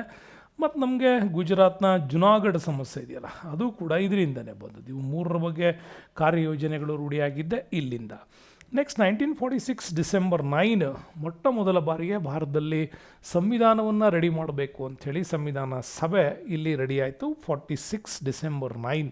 ಯಾಕೆ ಅಂತಂದರೆ ಮೌಂಟ್ ಬ್ಯಾಟನ್ ಪ್ಲ್ಯಾನ್ ಬರೋಕ್ಕಿಂತ ಮುಂಚೆ ಭಾರತಕ್ಕೆ ಇಂಥದ್ದೊಂದು ವ್ಯವಸ್ಥೆ ಬೇಕು ಅಂಥೇಳಿ ತೀರ್ಮಾನ ಆಗಿತ್ತು. ಯಾಕೆಂದರೆ ಕ್ರಿಪ್ಸ್ ಕಮಿಷನ್ಸ್ ಬಂದೋದಾಗಲೇ ಈ ಎಲ್ಲ ವಿವರಗಳು ಅವ್ರ ಮುಂದೆ ಸಲ್ಲಿಸಲಾಗಿತ್ತು. ನೆಕ್ಸ್ಟ್ 1946 ಡಿಸೆಂಬರ್ 11 ಭಾರತದಲ್ಲಿ ರಾಜೇಂದ್ರ ಪ್ರಸಾದ್ ಅವರನ್ನ ಈ ಒಂದು ಸಂವಿಧಾನ ಸಭೆಯ ರಚನಾ ಸಭೆಯ ಖಾಯಂ ಸದಸ್ಯರನ್ನ ಅಧ್ಯಕ್ಷರನ್ನಾಗಿ ಅವ್ರನ್ನ ಆಯ್ಕೆ ಮಾಡಿದ್ರು. ನಿಮಗೆ ಗೊತ್ತಿದೆ, ಬಾಬು ರಾಜೇಂದ್ರ ಪ್ರಸಾದ್ 1917ರ ಚಂಪಾರಣ್ಯ ಸತ್ಯಾಗ್ರಹ ಏನಿದೆಯಲ್ಲ, ಗಾಂಧೀಜಿ ಜೊತೆಗಿನ ಚಂಪಾರಣ್ಯ ಸತ್ಯಾಗ್ರಹ, ಇಲ್ಲಿಂದನೇ ಅವರು ನಿಷ್ಠಾವಂತ ಸ್ವತಂತ್ರ ಹೋರಾಟಗಾರರಾಗಿ ಹೋರಾಟ ಮಾಡ್ತಾ ಬರ್ತಾರೆ. ಹಾಗಾಗಿ ಆವತ್ತೇ ಗಾಂಧೀಜಿಯವರು ರಾಜೇಂದ್ರ ಪ್ರಸಾದ್ ಅವರಿಗೆ ಬಾಬು ಅನ್ನುವ ಬಿರುದನ್ನು ಕೊಟ್ಟಿದ್ದು ಗಾಂಧೀಜಿಯವರು ಇದೇ ಉದ್ದೇಶಕ್ಕಾಗಿ. ಹಾಗಾಗಿ ಬಾಬು ರಾಜೇಂದ್ರ ಪ್ರಸಾದ್ ಅವ್ರನ್ನ ಈ ದೇಶದ ಸಂವಿಧಾನ ರಚನಾ ಸಭೆಯ ಖಾಯಂ ಅಧ್ಯಕ್ಷರನ್ನಾಗಿ ಕೂಡ ಆಯ್ಕೆ ಮಾಡ್ತಾರೆ. ಮುಂದೆ ಭಾರತದ ರಾಷ್ಟ್ರಪತಿಯಾಗಿಯೂ ಕೂಡ ಅವರೇ ಆಗ್ತಾರೆ. ನೆಕ್ಸ್ಟು 1947 ಜುಲೈ 22 ನೆನಪಿಟ್ಕೊಳ್ಳಿ, ಭಾರತಕ್ಕೆ ಒಂದು ರಾಷ್ಟ್ರಧ್ವಜದ ಕಲ್ಪನೆ ಬಂದಾಗ ಆ ಒಂದು ತೀರ್ಮಾನವನ್ನು ತೆಗೆದುಕೊಂಡು 1947 ಜುಲೈ 22 ರಾಷ್ಟ್ರಧ್ವಜವನ್ನು ಅವತ್ತು ಅಂಗೀಕಾರ ಮಾಡ್ತಾರೆ. ಅದಾದಮೇಲೆ 1947 ನೆನಪಿರಲಿ, ಆಗಸ್ಟ್ 14 ನಮ್ಮಲ್ಲಿ ಏನು ಮಾಡಿದ್ರು ಅಂದರೆ ಸಮಿತಿಗಳನ್ನು ರಚನೆ ಮಾಡುವಂಥ ಕ್ರಮಕ್ಕೆ ಮುಂದಾದರು. ಅಂದರೆ ನಿಮಗೆಲ್ಲ ಗೊತ್ತಿದೆ, ಸಂವಿಧಾನ ರಚನಾ ಸಮಿತಿ ಇದೆ, ಸಂವಿಧಾನ ಕರಡು ಸಮಿತಿ ಇದೆ. ಈ ಥರದ ಅನೇಕ ಸಮಿತಿಗಳನ್ನು ರಚನೆ ಮಾಡೋದ್ರ ಮುಖಾಂತರ ಸಂವಿಧಾನ ರಚನೆಗೆ ಬೇಕಾಗಿರ್ತಕ್ಕಂತಹ ಎಲ್ಲ ಮೂಲ ಉದ್ದೇಶಗಳನ್ನು ಅಧ್ಯಯನ ಮಾಡಿ ಎಲ್ಲ ರಾಷ್ಟ್ರಗಳಿಂದ ಎರವಲು ಪಡ್ಕೊಂಡು ಸಂವಿಧಾನವನ್ನು ಬರೆಯೋದಕ್ಕೆ ಒಂದು ಕ್ರಮವನ್ನು ಕೈಗೊಳ್ಳೋದಕ್ಕೆ ಶುರು ಮಾಡಿದ್ರು. ಅದಾದಮೇಲೆ 1947 ಆಗಸ್ಟ್ 29 ವೇಳೆಗೆ ಇಲ್ಲಿ ಕರಡು ಸಮಿತಿ ಕೂಡ ರಚನೆ ಆಗಿತ್ತು. 1948 ಫೆಬ್ರವರಿಗೆ ಬಂದರೆ ರಾಜೇಂದ್ರ ಪ್ರಸಾದ್ ಸ್ವತಂತ್ರ ಭಾರತದ ಮೊದಲ ಕರಡನ್ನು ಸಿದ್ಧಪಡಿಸ್ತಾರೆ. ಅದು 1948 ಫೆಬ್ರವರಿಗೆ ನಮ್ಮ ಕಾನ್ಸ್ಟಿಟ್ಯೂಷನ್ನ ಮೊದಲು ಕರಡು ಇಲ್ಲಿ ರೆಡಿ ಆಯಿತು. ನೆಕ್ಸ್ಟು 1949 ನವೆಂಬರ್ 26 ಭಾರತಕ್ಕೆ ಒಂದು ಸಂವಿಧಾನ ಅಂಥೇಳಿ ಅದನ್ನು ಅವತ್ತು ಜಾರಿಗೆ ತಂದರು. ನಾನು ನಿಮ್ಗೆ ಹೇಳಿದೆ ನವೆಂಬರ್ ಅಂತ ಬಂದರೆ ಸ್ವಲ್ಪ ನಿಮಗೆ ಡೌಟ್ ಆಗ್ಬೋದು. ಆದರೆ 1949 ಜನವರಿ 26ಗೆ ಈ ಕಾನ್ಸ್ಟಿಟ್ಯೂಷನ್ಸ್ ಓಕೆ ಅಂತೇಳಿ ನಮ್ಮಲ್ಲಿ ಅಂಗೀಕಾರ ಆಗಿತ್ತು. ಆದರೆ ಅಧಿಕೃತವಾಗಿ ಇದನ್ನು ದೇಶಕ್ಕೆ ಸಮರ್ಪಣೆ ಮಾಡಬೇಕು ಅನ್ನೋ ಸಂದರ್ಭ ಬಂದಾಗ ಜವಾಹರ್ಲಾಲ್ ನೆಹರು ವೆಯ್ಟ್ ಮಾಡ್ತಾರೆ. ಅದಕ್ಕೊಂದು ಸುಂದರವಾದ ದಿನ ಬರಬೇಕು, ಅದರ ಹಿಂದೆ ಅಷ್ಟೇ ಮೂಲ ತತ್ವಗಳು ಇರಬೇಕು, ಆ ದಿನಕ್ಕಾಗಿ ಕಾಯ್ತಾರೆ. ಯಾಕೆ ಅಂತಂದರೆ ಜನವರಿ 26ಕ್ಕೆ ಅದನ್ನು ಜಾರಿಗೆ ತರಬೇಕು ಅನ್ನೋದು ಅವ್ರ ಆಸೆ ಆಗಿತ್ತು. ಯಾಕೆ ಅಂತಂದರೆ ಲಾಹೋರ್ ಕಾಂಗ್ರೆಸ್ನ ಏನಿದೆಯಲ್ಲ ಆ ಒಂದು ನೆನಪು ಉಳಿಬೇಕು ಅಂತ. 1930 ಲಾಹೋರ್ ಕಾಂಗ್ರೆಸ್ ಸೆಷನ್ಸ್ನ ಸವಿ ನೆನಪು ಉಳಿಬೇಕು ಅನ್ನೋ ಕಾರಣಕ್ಕಾಗಿ, ಯಾಕೆಂದರೆ ಭಾರತದಲ್ಲಿ ಮೊಟ್ಟ ಮೊದಲ ತ್ರಿವರ್ಣ ಧ್ವಜ ಹಾರಿಸಿದ ದಿನ ಅದು. ಅದಕ್ಕೋಸ್ಕರವಾಗಿ ಜನವರಿ 26 ತನಕ ಅಂದರೆ ನವೆಂಬರ್ 26ಗೆ ರೆಡಿಯಾದಂಥ ಇದನ್ನು ಜನವರಿ 26ವರೆಗೂ ಕೂಡ ಜವಾಹರ್ಲಾಲ್ ನೆಹರು ವೆಯ್ಟ್ ಮಾಡಿಸ್ತಾರೆ. ಅದರ ಮಧ್ಯೆ 1950 ಜನವರಿ 24 ಭಾರತಕ್ಕೆ ಒಂದು ರಾಷ್ಟ್ರಗೀತೆ ಇದೇ ಆಗಬೇಕು ಅಂಥೇಳಿ ಅಂಗೀಕಾರ ಮಾಡ್ತಾರೆ. ಜನಗಣಮನ ಅಧಿನಾಯಕ ಜಯ ಹೇ, ಇದನ್ನು ಭಾರತದ ರಾಷ್ಟ್ರಗೀತೆ ಅಂತೇಳಿ ಅಂಗೀಕೃತ ಆಗತ್ತೆ. ಮೂಲತಃ ಬೆಂಗಾಲಿಯಲ್ಲಿತ್ತು, ಆನಂತರ ಅದನ್ನು ಹಿಂದಿ ಭಾಷೆಗೂ ಕೂಡ ಭಾಷಾಂತರ ಮಾಡ್ಕೊತಾರೆ. ಇನ್ನು 1950 ಜನವರಿ 26 ಭಾರತಕ್ಕೊಂದು ಗಣರಾಜ್ಯ ವ್ಯವಸ್ಥೆಯನ್ನು ತಂದ ಮೇಲೆ ಅವತ್ತೇ ಅಧಿಕೃತವಾಗಿ ಸಂವಿಧಾನವನ್ನು ಈ ರಾಷ್ಟ್ರಕ್ಕೆ ಲೋಕಾರ್ಪಣೆ ಕೂಡ ಮಾಡ್ತಾರೆ. ಹೀಗಾಗಿ ಅಧಿಕೃತವಾಗಿ ಈ ದೇಶಕ್ಕೆ ಲೋಕಾರ್ಪಣೆಯಾದಂಥ ದಿನ ಅಂತ ಬಂದರೆ ಅದು ಜನವರಿ 26. ಮೂಲ ಸಂವಿಧಾನವನ್ನು ಒಪ್ಕೊಂಡಿದ್ದು ನಾವು ನವೆಂಬರ್ 26ಗೆ ಅನ್ನೋದನ್ನು ನೀವು ಕರೆಕ್ಟಾಗಿ ನೆನ್ಪಿಟ್ಕೊಳ್ಳಿ. ಇವೆಲ್ಲ ವೆರಿ ಇಂಪಾರ್ಟೆಂಟ್ ಡಾಟಾಸ್ಗಳು ನಿಮಗೋಸ್ಕರ ಬರುತ್ತೆ. ಇನ್ನು ಮುಂದಿನ ಪ್ರಶ್ನೆ ಕೂಡ 185ನೇ ಪ್ರಶ್ನೆ, ತುಂಬ ಒಳ್ಳೆಯ ಪ್ರಶ್ನೆ ಸ್ನೇಹಿತರೆ. 185ನೇ ಪ್ರಶ್ನೆ ನೋಡಿ, ಚೆನ್ನಾಗಿದೆ. ಭಾರತ ಸಂವಿಧಾನದ ಎಷ್ಟನೇ ವಿಧಿಯಲ್ಲಿ ಮೂಲಭೂತ ಕರ್ತವ್ಯಗಳನ್ನು ಇಲ್ಲಿ ನಮೂದಿಸಲಾಗಿದೆ ಅಂತ ಕೇಳಿದ್ದಾರೆ. ಫಂಡಮೆಂಟಲ್ ರೈಟ್ಸ್ ಬಗ್ಗೆ ತುಂಬ ಮಾತಾಡ್ತೀವಿ, ಡ್ಯೂಟೀಸ್ ಬಗ್ಗೆ ನಾವು ಚೆನ್ನಾಗಿ ತಿಳ್ಕೊಂಡಿಲ್ಲ. ಯಾಕೆಂದರೆ ಪ್ರತಿಯೊಬ್ಬ ಭಾರತೀಯನೂ ತಿಳ್ಕೊಳ್ಬೇಕಾಗಿರೋದು ಡ್ಯೂಟೀಸ್ ಬಗ್ಗೆ. ಹಂಗೆ ತಿಳ್ಕೊಂಡಾಗ ಮಾತ್ರ ನಮ್ಮ ಈ ಸಂವಿಧಾನ ಮತ್ತು ನಮ್ಮ ದೇಶಕ್ಕೆ ನಾವು ಕೊಡುವಂಥ ಗೌರವ ಅಂತ ನಾನು ಭಾವಿಸ್ತೇನೆ. ಅದರಲ್ಲಿ ವಿಧಿ 50A ಕೊಟ್ಟಿದ್ದಾರೆ ನೋಡಿ, ವಿಧಿ 50B ಕೊಟ್ಟಿದ್ದಾರೆ. ಇವೆರಡೇ ನಿಮಗೆ ಕನ್ಫ್ಯೂಷನ್ಸು. ಇನ್ನು 51A ಕೊಟ್ಟಿದ್ದಾರೆ, 51B ಕೊಟ್ಟಿದ್ದಾರೆ. ಈ ಥರ ಆಪ್ಷನ್ಸ್ಗಳು ಕೊಟ್ಟಾಗ ತುಂಬ ನಿಮಗೆ ಕಷ್ಟ ಆಗುತ್ತೆ. ಆದರೂ ಕೂಡ ಗೊತ್ತಿರಲಿ, ಸಂವಿಧಾನದ ಎಷ್ಟನೇ ವಿಧಿಯಲ್ಲಿ ಮೂಲಭೂತ ಕರ್ತವ್ಯಗಳನ್ನು ನಮ್ಮಲ್ಲಿ ಹೇಳಲಾಗಿದೆ ಅಂತಂದರೆ 51A. ಭಾಳ ಈಸಿಯೆಸ್ಟ್ ಪ್ರಶ್ನೆ, ಆದರೆ ಮೊದಲ ಬಾರಿ ನೋಡ್ತಕ್ಕಂಥವ್ರಿಗೆ ಇದು ಕಷ್ಟನೇ ಆಗಿರುತ್ತೆ. 51A ಹೇಳಲಾಗಿದೆ. ಇದು ಕೂಡ ಅಷ್ಟೇ ನಮ್ಮಲ್ಲಿ ಬಹಳ ಇಂಪಾರ್ಟೆಂಟಾಗಿ ಸಂವಿಧಾನದ ಭಾಗ 1ನೇ ಪಾಠ ಹೇಳುತ್ತೆ, ಒಕ್ಕೂಟ ಮತ್ತು ಅದರ ಪ್ರದೇಶ ಆಯ್ಕೆ 1ರಿಂದ 4 ವಿಧಿಗಳು ವಿವರಣೆ ಮಾಡುತ್ತೆ. ಭಾಗ 2ರಲ್ಲಿ ಪೌರತ್ವ ಕಾಯ್ದೆ ಇದೆ, 5ರಿಂದ 11ನೇ ವಿಧಿಗಳು ಇದನ್ನು ಎಕ್ಸ್ಪ್ಲೈನ್ ಮಾಡುತ್ತೆ. ಭಾಗ 3ರಲ್ಲಿ ಮೂಲಭೂತ ಹಕ್ಕುಗಳ ಬಗ್ಗೆ ನಮಗದು ಎಕ್ಸ್ಪ್ಲೈನ್ ಮಾಡುತ್ತೆ. ನೆನ್ಪಿಟ್ಕೊಳ್ಳಿ, ಮೂಲಭೂತ ಹಕ್ಕುಗಳ ಬಗ್ಗೆ ಅದು 3ನೇ ಪಾಠದಲ್ಲಿ ಹೇಳುತ್ತೆ, 12ರಿಂದ 35. ಇನ್ನು ಭಾಗ 4ರಲ್ಲಿ ರಾಜ್ಯ ನಿರ್ದೇಶಕ ತತ್ವಗಳು 36ರಿಂದ 51ರವರೆಗೆ ಹೇಳುತ್ತೆ. ಅದೇ 4A ನಮಗೆ ಬಂದಾಗ ಮೂಲಭೂತ ಕರ್ತವ್ಯಗಳು 51A ನಮಗದು ಸ್ಟಾರ್ಟ್ ಆಗುತ್ತೆ. ಹಾಗಾಗಿ ನಮಗೆ ಕೇಳಿರೋ ಪ್ರಶ್ನೆನೇ ಇದು. ಭಾಗ 4A ಮೂಲಭೂತ ಕರ್ತವ್ಯಗಳು ಕಾಯ್ದೆ 51A ಅದನ್ನು ಎಕ್ಸ್ಪ್ಲೈನ್ ಮಾಡಿದ್ದಾರೆ ಅಂತ. ಭಾಗ 5ನೇ ಪಾಠಕ್ಕೆ ಬಂದರೆ ಒಕ್ಕೂಟಗಳು ರಾಷ್ಟ್ರಪತಿಗಳ ವಿಚಾರಗಳನ್ನು ಕೇಳ್ತಾರೆ, 52ರಿಂದ 151. ಭಾಗ 6ರಲ್ಲಿ ರಾಜ್ಯಗಳು ರಾಜ್ಯಪಾಲರು 152ರಿಂದ 237 ಬಗ್ಗೆ ಎಕ್ಸ್ಪ್ಲೈನ್ ಮಾಡ್ತವೆ. ಇವು ವೆರಿ ಇಂಪಾರ್ಟೆಂಟು ಚಾಪ್ಟರ್ಸು. ತುಂಬ ಚೆನ್ನಾಗಿ ಕಾನ್ಸ್ಟಿಟ್ಯೂಷನ್ಸ್ ಓದುವಾಗ ಇವನ್ನೆಲ್ಲ ಮೆಮೊರಿ ಮಾಡ್ಕೋಬೇಕು. ನೆಕ್ಸ್ಟ್ ಬರೋಣ, ಕ್ವಶನ್ ನಂಬರ್ 186, 186ನೇ ಪ್ರಶ್ನೆ. ಭಾರತದ ರಾಷ್ಟ್ರಪತಿಯಾಗಲು ಕನಿಷ್ಠ ವಯಸ್ಸು ಎಷ್ಟು ಅಂತ. ಒಂದು ದೇಶದ ರಾಷ್ಟ್ರಪತಿ ಆಗಬೇಕು ನಾವೀಗ ನಮ್ಮ ಭಾರತದ್ದು ಅಂದರೆ ಕನಿಷ್ಠ ಎಷ್ಟು ವರ್ಷ? 18 ವರ್ಷ, 21 ವರ್ಷ, 25 ವರ್ಷ, 35 ವರ್ಷ ಇದೆ. 4ರಲ್ಲಿ ನೀವು 2 ತೆಗೆದಾಕಿದ್ರು ಈ 2ರಲ್ಲಿ ನಿಮ್ಗೆ ಕನ್ಫ್ಯೂಷನ್ಸ್ ಬರ್ಬೋದು. 25ನಾ 35ನಾ ಅಂತ. ಸೊ ಹಾಗೆ ಯೋಚನೆ ಮಾಡೋ ಸಂದರ್ಭದಲ್ಲಿ ನಿಧಾನಕ್ಕಾಗಿ ಯೋಚನೆ ಮಾಡಿದ್ರೆ ಗೊತ್ತಾಗುತ್ತೆ. ಭಾರತ ರಾಷ್ಟ್ರಪತಿ ಆಗಲಿಕ್ಕೆ ಕನಿಷ್ಠ 35 ವರ್ಷ ಆಗಿರಬೇಕು. ಯಾಕೆಂದರೆ ಭಾರತದ ಒಬ್ಬ ಮೊದಲ ವ್ಯಕ್ತಿಯಾಗಿ ನೀವು ಆಯ್ಕೆ ಆಗ್ತೀರಾ ಅಂದರೆ ಅಷ್ಟು ಪ್ರೌಢಿಮೆ ನಿಮ್ಮಲ್ಲಿ ಇರಬೇಕು. ಹಾಗಾಗಿ 35 ವರ್ಷ ಕನಿಷ್ಠ. ನೋಡಿ, ವರ್ಷಗಳ ಬಗ್ಗೆ ಸರಿಯಾಗಿ ತಿಳ್ಕೊಳ್ಳಿ. ಕಾನ್ಸ್ಟಿಟ್ಯೂಷನಲ್ಲಿ ಈ ವರ್ಷಗಳಿಗೆ ತುಂಬ ಮಹತ್ವ ಇದೆ. ನೋಡಿ, ವಯಸ್ಸು 18 ಆಗಿದ್ದರೆ ಭಾರತದ ಒಬ್ಬ ಪ್ರಜೆಗೆ ಇಲ್ಲಿ ಸಾರ್ವತ್ರಿಕ ಮತದಾನ ವ್ಯವಸ್ಥೆಯಲ್ಲಿ ಭಾಗವಹಿಸ್ಲಿಕ್ಕೆ ಅವಕಾಶ ಇದೆ. ವಯಸ್ಸು 18 ಆಗಿರಬೇಕು. ಅದೇ ವಯಸ್ಸು 21 ಆದರೆ ಅವನಿಗೆ ನೆನ್ಪಿಟ್ಕೊಳ್ಳಿ, ಭಾರತದ ಸ್ಥಳೀಯ ಸರ್ಕಾರಿ ವ್ಯವಸ್ಥೆಯಲ್ಲಿ ಬರುವಂತಹ ಗ್ರಾಮ ಪಂಚಾಯಿತಿ ಸದಸ್ಯನಾಗಲಿಕ್ಕೆ ಅವನಿಗೆ ಅರ್ಹತೆ 21 ಇದೆ. 21 ವರ್ಷಕ್ಕೆ ಅವನು ಗ್ರಾಮ ಪಂಚಾಯಿತಿ ಎಲೆಕ್ಷನ್ಸ್ಗಳನ್ನು ಪಾರ್ಟಿಸಿಪೇಟ್ ಮಾಡ್ಬೋದು. ಅದೇ 25 ಬಂದರೆ ಲೋಕಸಭೆಗೆ ಮತ್ತು ವಿಧಾನಸಭೆಗೆ, ರಾಜ್ಯಗಳ ವಿಧಾನಸಭೆಗೆ ಮತ್ತು ಕೇಂದ್ರದ ಲೋಕಸಭೆಗೆ ಸ್ಪರ್ಧಿಸಲಿಕ್ಕೆ ಅವನಿಗೆ ಪ್ರತಿನಿಧಿಯಾಗಲಿಕ್ಕೆ ಅವಕಾಶ ಇದೆ. ಅದೇ ಏಜ್ 30 ಆಯಿತು ಅಂತ ನೆನ್ಪಿಟ್ಕೊಳ್ಳಿ, ಕೇಂದ್ರದ ಹಿರಿಯರ ಸಭೆ, ರಾಜ್ಯಸಭೆಗೂ ಮತ್ತು ರಾಜ್ಯದ ಹಿರಿಯರ ವ್ಯವಸ್ಥೆ ವಿಧಾನ ಪರಿಷತ್ಗೆ ಅವನು ಎಲೆಕ್ಟ್ ಆಗಲಿಕ್ಕೆ 30 ಬೇಕು. 35 ನೆನ್ಪಿಟ್ಕೊಳ್ಳಿ, ರಾಷ್ಟ್ರಪತಿ, ಉಪರಾಷ್ಟ್ರಪತಿ, ರಾಜ್ಯಪಾಲರಾಗಬೇಕು ಅಂದರೆ ಕನಿಷ್ಠ ಅವರಿಗೆ 35 ವರ್ಷ ವಯಸ್ಸು ಆಗಿರಬೇಕು. ಹಾಗಾಗಿ ಇದು ನಿಮಗೆ ವೆರಿ ಇಂಪಾರ್ಟೆಂಟ್ ಆಗುತ್ತೆ. ಇಂಥ ಇಂಪಾರ್ಟೆಂಟ್ಗಳನ್ನೆಲ್ಲ ನೀವು ನೆನ್ಪಿಟ್ಕೊಳ್ಳಿ ಏಜ್ಗಳನ್ನು. ಈ ಏಜ್ಗಳಿಂದ ನಿಮಗೆ ಯಾವಾಗಾದರೂ ಈ ಪ್ರಶ್ನೆಗಳು ಬರ್ತಾ ಇರ್ತವೆ. ಇಂಥ ಪ್ರಶ್ನೆಗಳಲ್ಲಿ ಬಂದಾಗ ನೀವು ಇಂಪಾರ್ಟೆಂಟಾಗಿ ನೆನ್ಪಿಟ್ಕೋಬೋದು. ಏಜು 18, 21, 25, 30, 35 ಇದಿಷ್ಟು ಕೂಡ ನಿಮಗೆ ನೆನಪಿಟ್ಕೊಳ್ಳಿ. ಮತ್ತು ವೆರಿ ಇಂಪಾರ್ಟೆಂಟ್ ಅಂತಂದರೆ ಕೆಲವು ರಾಜ್ಯ ಸರ್ಕಾರಗಳಲ್ಲಿ 58 ಇದೆ, ಕೆಲವು ರಾಜ್ಯ ಸರ್ಕಾರಗಳಲ್ಲಿ 60 ಇದೆ ಸರ್ಕಾರಿ ನೌಕರರ ನಿವೃತ್ತಿ ವಯಸ್ಸದು. ಇನ್ನು 65 ವೆರಿ ಇಂಪಾರ್ಟೆಂಟ್ ನೆನ್ಪಿಟ್ಕೊಳ್ಳಿ. ಸುಪ್ರೀಂ ಕೋರ್ಟ್ ನ್ಯಾಯಾಧೀಶನಾದವನು ನಿವೃತ್ತಿ ಆಗೋದಕ್ಕಿದೆ, ಆಯ್ಕೆ ಅಲ್ಲ, ನಿವೃತ್ತಿ ಆಗಲಿಕ್ಕೆ ಅವನಿಗೆ 65. ಹೈಕೋರ್ಟ್ ನ್ಯಾಯಮೂರ್ತಿ ನಿವೃತ್ತಿ ವಯಸ್ಸು ಅದೇನೆ. ಅಟಾರ್ನಿ ಜನರಲ್ಲು, UPSC ಮುಖ್ಯಸ್ಥ ಇರ್ಬೋದು, ಚುನಾವಣಾ ಆಯುಕ್ತರು, ಇವರೆಲ್ಲ 65 ವರ್ಷ ಆದಾಗ ಇವರು ರಿಸೈನ್ ಮಾಡಬೇಕಾಗತ್ತೆ. ಇದು ವಯಸ್ಸಿಗೆ ಸಂಬಂಧಪಟ್ಟಂಥ ವೆರಿ ಇಂಪಾರ್ಟೆಂಟ್ ಡಾಟಾ. 18, 21, 25, 30, 35, 58, 60, 65 ಇದು ಯಾವಾಗೂ ಕೂಡ ಇಂಪಾರ್ಟೆಂಟ್. ನೆಕ್ಸ್ಟ್ ಬೇಡ, ಸೂಪರ್ ಕ್ವಶನ್ಸ್ ಇದೆ ಇದು. 187ನೇ ಪ್ರಶ್ನೆ ನೋಡಿ. ಮೊದಲ ಜೋಡಿಯ ಹೋಲಿಕೆಯನ್ನು ಉಪಯೋಗಿಸಿ ಬಿಟ್ಟು ಹೋದ ಸ್ಥಳವನ್ನು ತುಂಬಿರಿ. ಮೊದಲ ಹೋಲಿಕೆ ಏನಿದೆ? ರಾಯ್ಪುರ, ಛತ್ತೀಸ್ಗಢ. ಉತ್ತರ ಪ್ರದೇಶ ಡ್ಯಾಶ್ ಕೊಟ್ಟಿದೆ, ಅಂದರೆ ಛತ್ತೀಸ್ಗಢದ ರಾಜಧಾನಿ ರಾಯ್ಪುರ್, ಉತ್ತರ ಪ್ರದೇಶದ ರಾಜಧಾನಿ ಯಾವುದು ಅಂತ ಕೇಳಿದ್ದಾರೆ. ನೈನಿತಾಲ್, ರಾಂಚಿ, ಡೆಹ್ರಾಡೂನ್, ಲಕ್ನೋ ಅಂತ ಕೊಟ್ಟಾಗ ಭಾಳ ಸಿಂಪಲಾಗಿ ಯೋಚನೆ ಮಾಡೋದು ನಿಮಗೆ ಗೊತ್ತಾಗುತ್ತದು. ರಾಂಚಿ, ರ್ಯಾಂಬೋ ಅಂದ ತಕ್ಷಣ ಜಾರ್ಖಂಡ್ಗೆ ಹೋಗಬೇಕಾಗತ್ತೆ, ಅದಲ್ಲ ಅಂತ.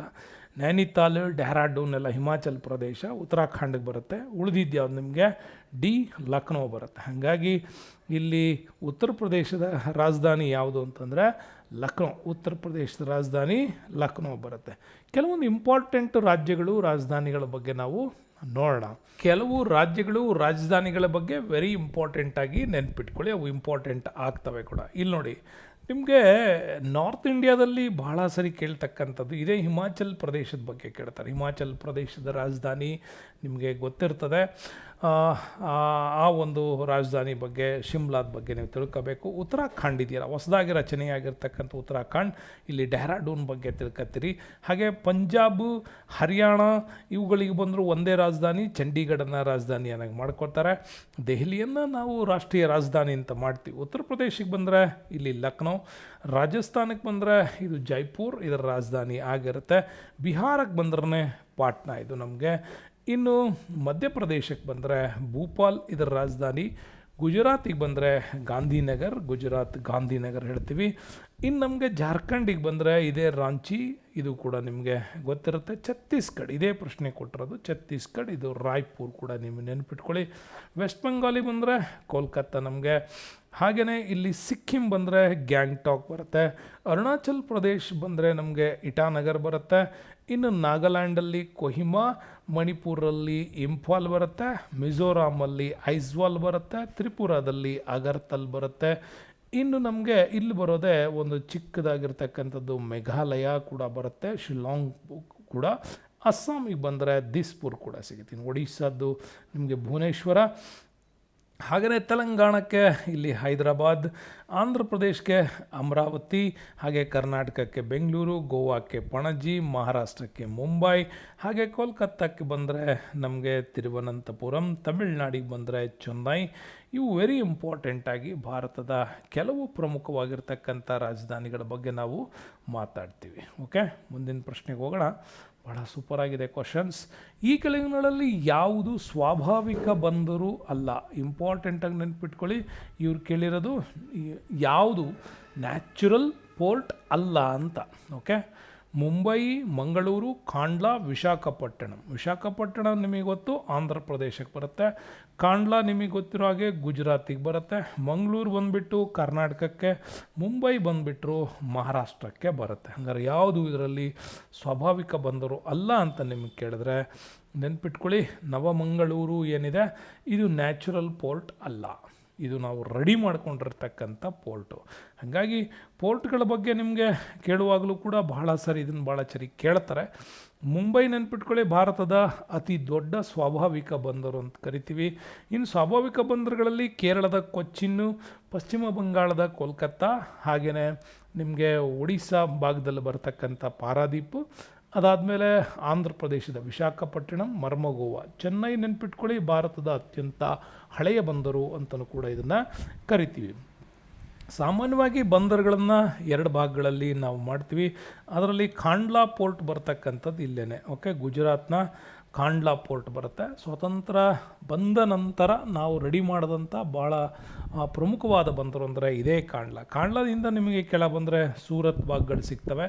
ಮತ್ತು ವೆರಿ ಇಂಪಾರ್ಟೆಂಟು ಮುಂಬೈ ಪೋರ್ಟ್ ಅಂತ ಕರಿತೀವಿ. Mumbai port very important. ಅದಕ್ಕೆ ಒಂದು ಹೆವಿ ಒತ್ತಡವನ್ನು ತಪ್ಪಿಸೋದಕ್ಕೆ JNPT ಅಂತ ಕರಿತೀವಿ. ಇಲ್ಲೂ ಕೂಡ ಜವಾಹರ್ಲಾಲ್ ನೆಹರು ಪೋರ್ಟ್ ಟರ್ಮಿನಲ್ ಕೂಡ ಮಾಡಿದ್ದಾರೆ. ಮುಂಬೈನ ಒತ್ತಡವನ್ನು ಕಡಿಮೆ ಮಾಡೋದಕ್ಕೆ ಇದನ್ನು ಸಬ್ಸ್ಟಿಟ್ಯೂಟ್ ಬಂದರಾಗಿ ಮಾಡಿದ್ದಾರೆ. ಇನ್ನು ಗೋವಾದಲ್ಲಿ ಬಂದುಬಿಟ್ರೆ ನಿಮಗೆ ಮರ್ಮಗೋವಾ ಸಿಗುತ್ತೆ. ಓಕೆ, ಮರ್ಮಗೋವಾ ಇಲ್ಲಿ ಇಂಪಾರ್ಟೆಂಟ್. ಅದ್ರ ಕೆಳಗಡೆ ನವಮಂಗಳೂರು ಬರುತ್ತೆ.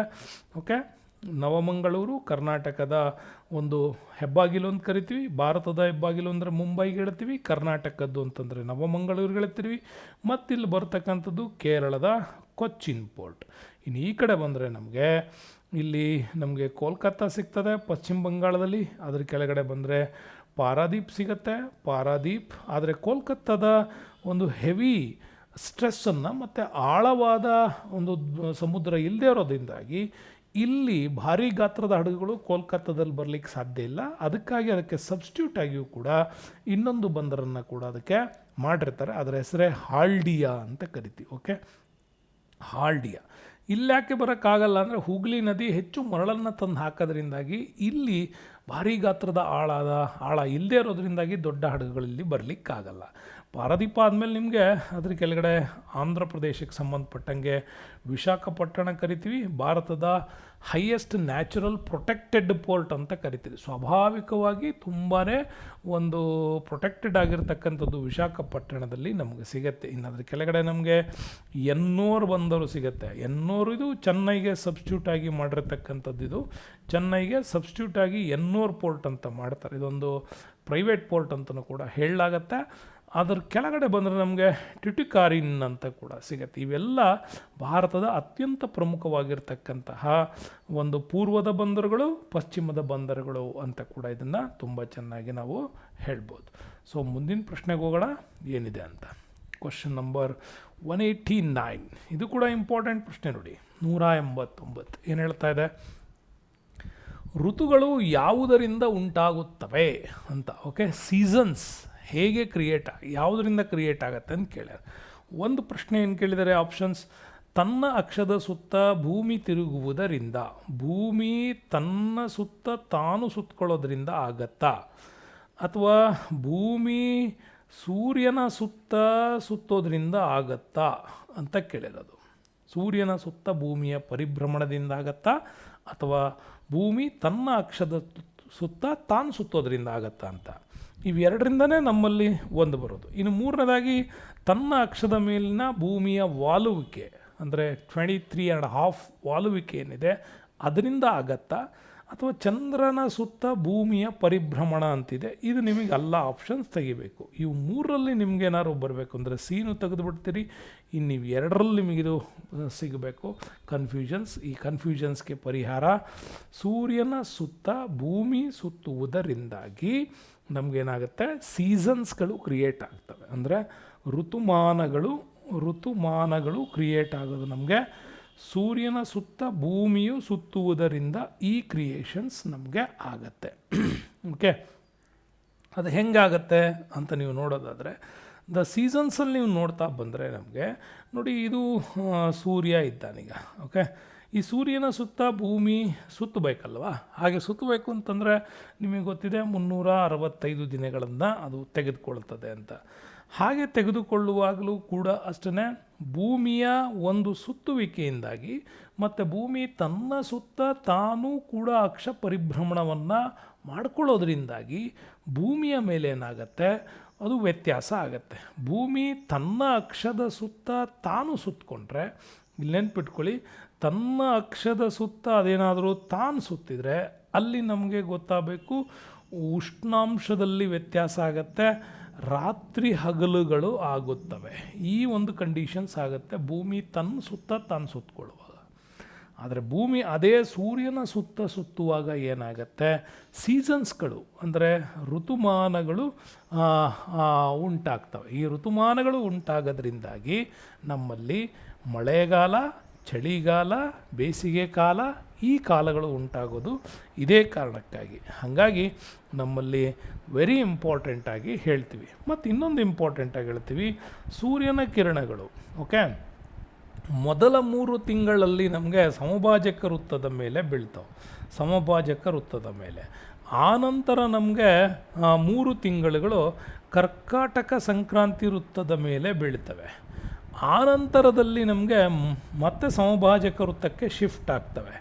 ಆನಂತರ ನಮಗೆ ಇಲ್ಲಿ 23 ಮಕರ ಸಂಕ್ರಾಂತಿಗೂ ಕೂಡ ಇವು ಬೀಳ್ತವೆ. ಈ ಮಕರ ಸಂಕ್ರಾಂತಿಗೆ ಬೀಳುವ ಸಂದರ್ಭದಲ್ಲೇ ನಮಗೆ ವ್ಯತ್ಯಾಸ ಆಗೋದು ಭಾರತದಲ್ಲಿ ಅವಾಗ ಇಲ್ಲಿ ಚಳಿಗಾಲ ಇರುತ್ತೆ. ಓಕೆ, ಭಾರತದಲ್ಲಿ ಚಳಿಗಾಲ ಇದೆ ಅಂತ ಅನ್ಕೋಬೇಕು. ಈಗ ಆಸ್ಟ್ರೇಲಿಯಾದಲ್ಲಿ ಬೇಸಿಗೆ ಇದೆ, ಭಾರತದಲ್ಲಿ ಚಳಿಗಾಲ ಇರುತ್ತೆ. ಕಾರಣ ಈಗ ನಮ್ಗೆ ಆ ಸಂದರ್ಭದಲ್ಲಿ ಮಕರ ಸಂಕ್ರಾಂತಿ ವೃತ್ತದ ಮೇಲೆ ಸೂರ್ಯನ ಕಿರಣಗಳು ನೇರವಾಗಿರೋದ್ರಿಂದ ಈ ಎಫೆಕ್ಟ್ ನಮಗೆ ಆಗತ್ತೆ. ಓಕೆ, ಇದನ್ನು ನಾವು ಚೆನ್ನಾಗಿ ದ ಸೀಸನ್ಸ್ ಕ್ರಿಯೇಟ್ ಆಗೋದನ್ನು ನಾವಿಲ್ಲಿ ನೆನಪಿಟ್ಕೋಬೇಕು. ಹಾಗಾಗಿ ಡಿಸೆಂಬರ್ 21 ನಮ್ಮಲ್ಲಿ ಏನಾಗುತ್ತೆ ನಾರ್ತ್ರನ್ ಹೆಮಿಸ್ಫೈರ್ ಉತ್ತರ ಗೋಳಾರ್ಧಕ್ಕೆ ಇಲ್ಲಿ ಸೂರ್ಯನ ಕಿರಣಗಳು ಬೀಳ್ತವೆ. ಇನ್ನು ಮಾರ್ಚ್ 21ಗೆ ನಮಗೆ ವೆರ್ನಲ್ ಎಕ್ವಿನಾಕ್ಸ್ ಅಂತ ಕರಿತೀವಿ, ಸಮಭಾಜಕ ವೃತ್ತದ ಮೇಲೆ ನೇರವಾಗಿ ಬೀಳಕ್ಕೆ ಶುರುವಾಗುತ್ತೆ. ಇನ್ನು ನಮಗೆ ಮೋರ್ ಸನ್ಲೈಟ್ಗಳು ಕ್ರಿಯೇಟ್ ಆಗೋದು ಜೂನ್ 21ಗೆ ಬಂತಂದರೆ ನಮಗೆ ಅಗೈನ್ ಈ ರೀತಿಯಾದಂಥ ವ್ಯತ್ಯಾಸಗಳು ಕರ್ಕಾಟಕ ಸಂಕ್ರಾಂತಿ ವೃತ್ತದ ಮೇಲೆ ಆಗತ್ತೆ.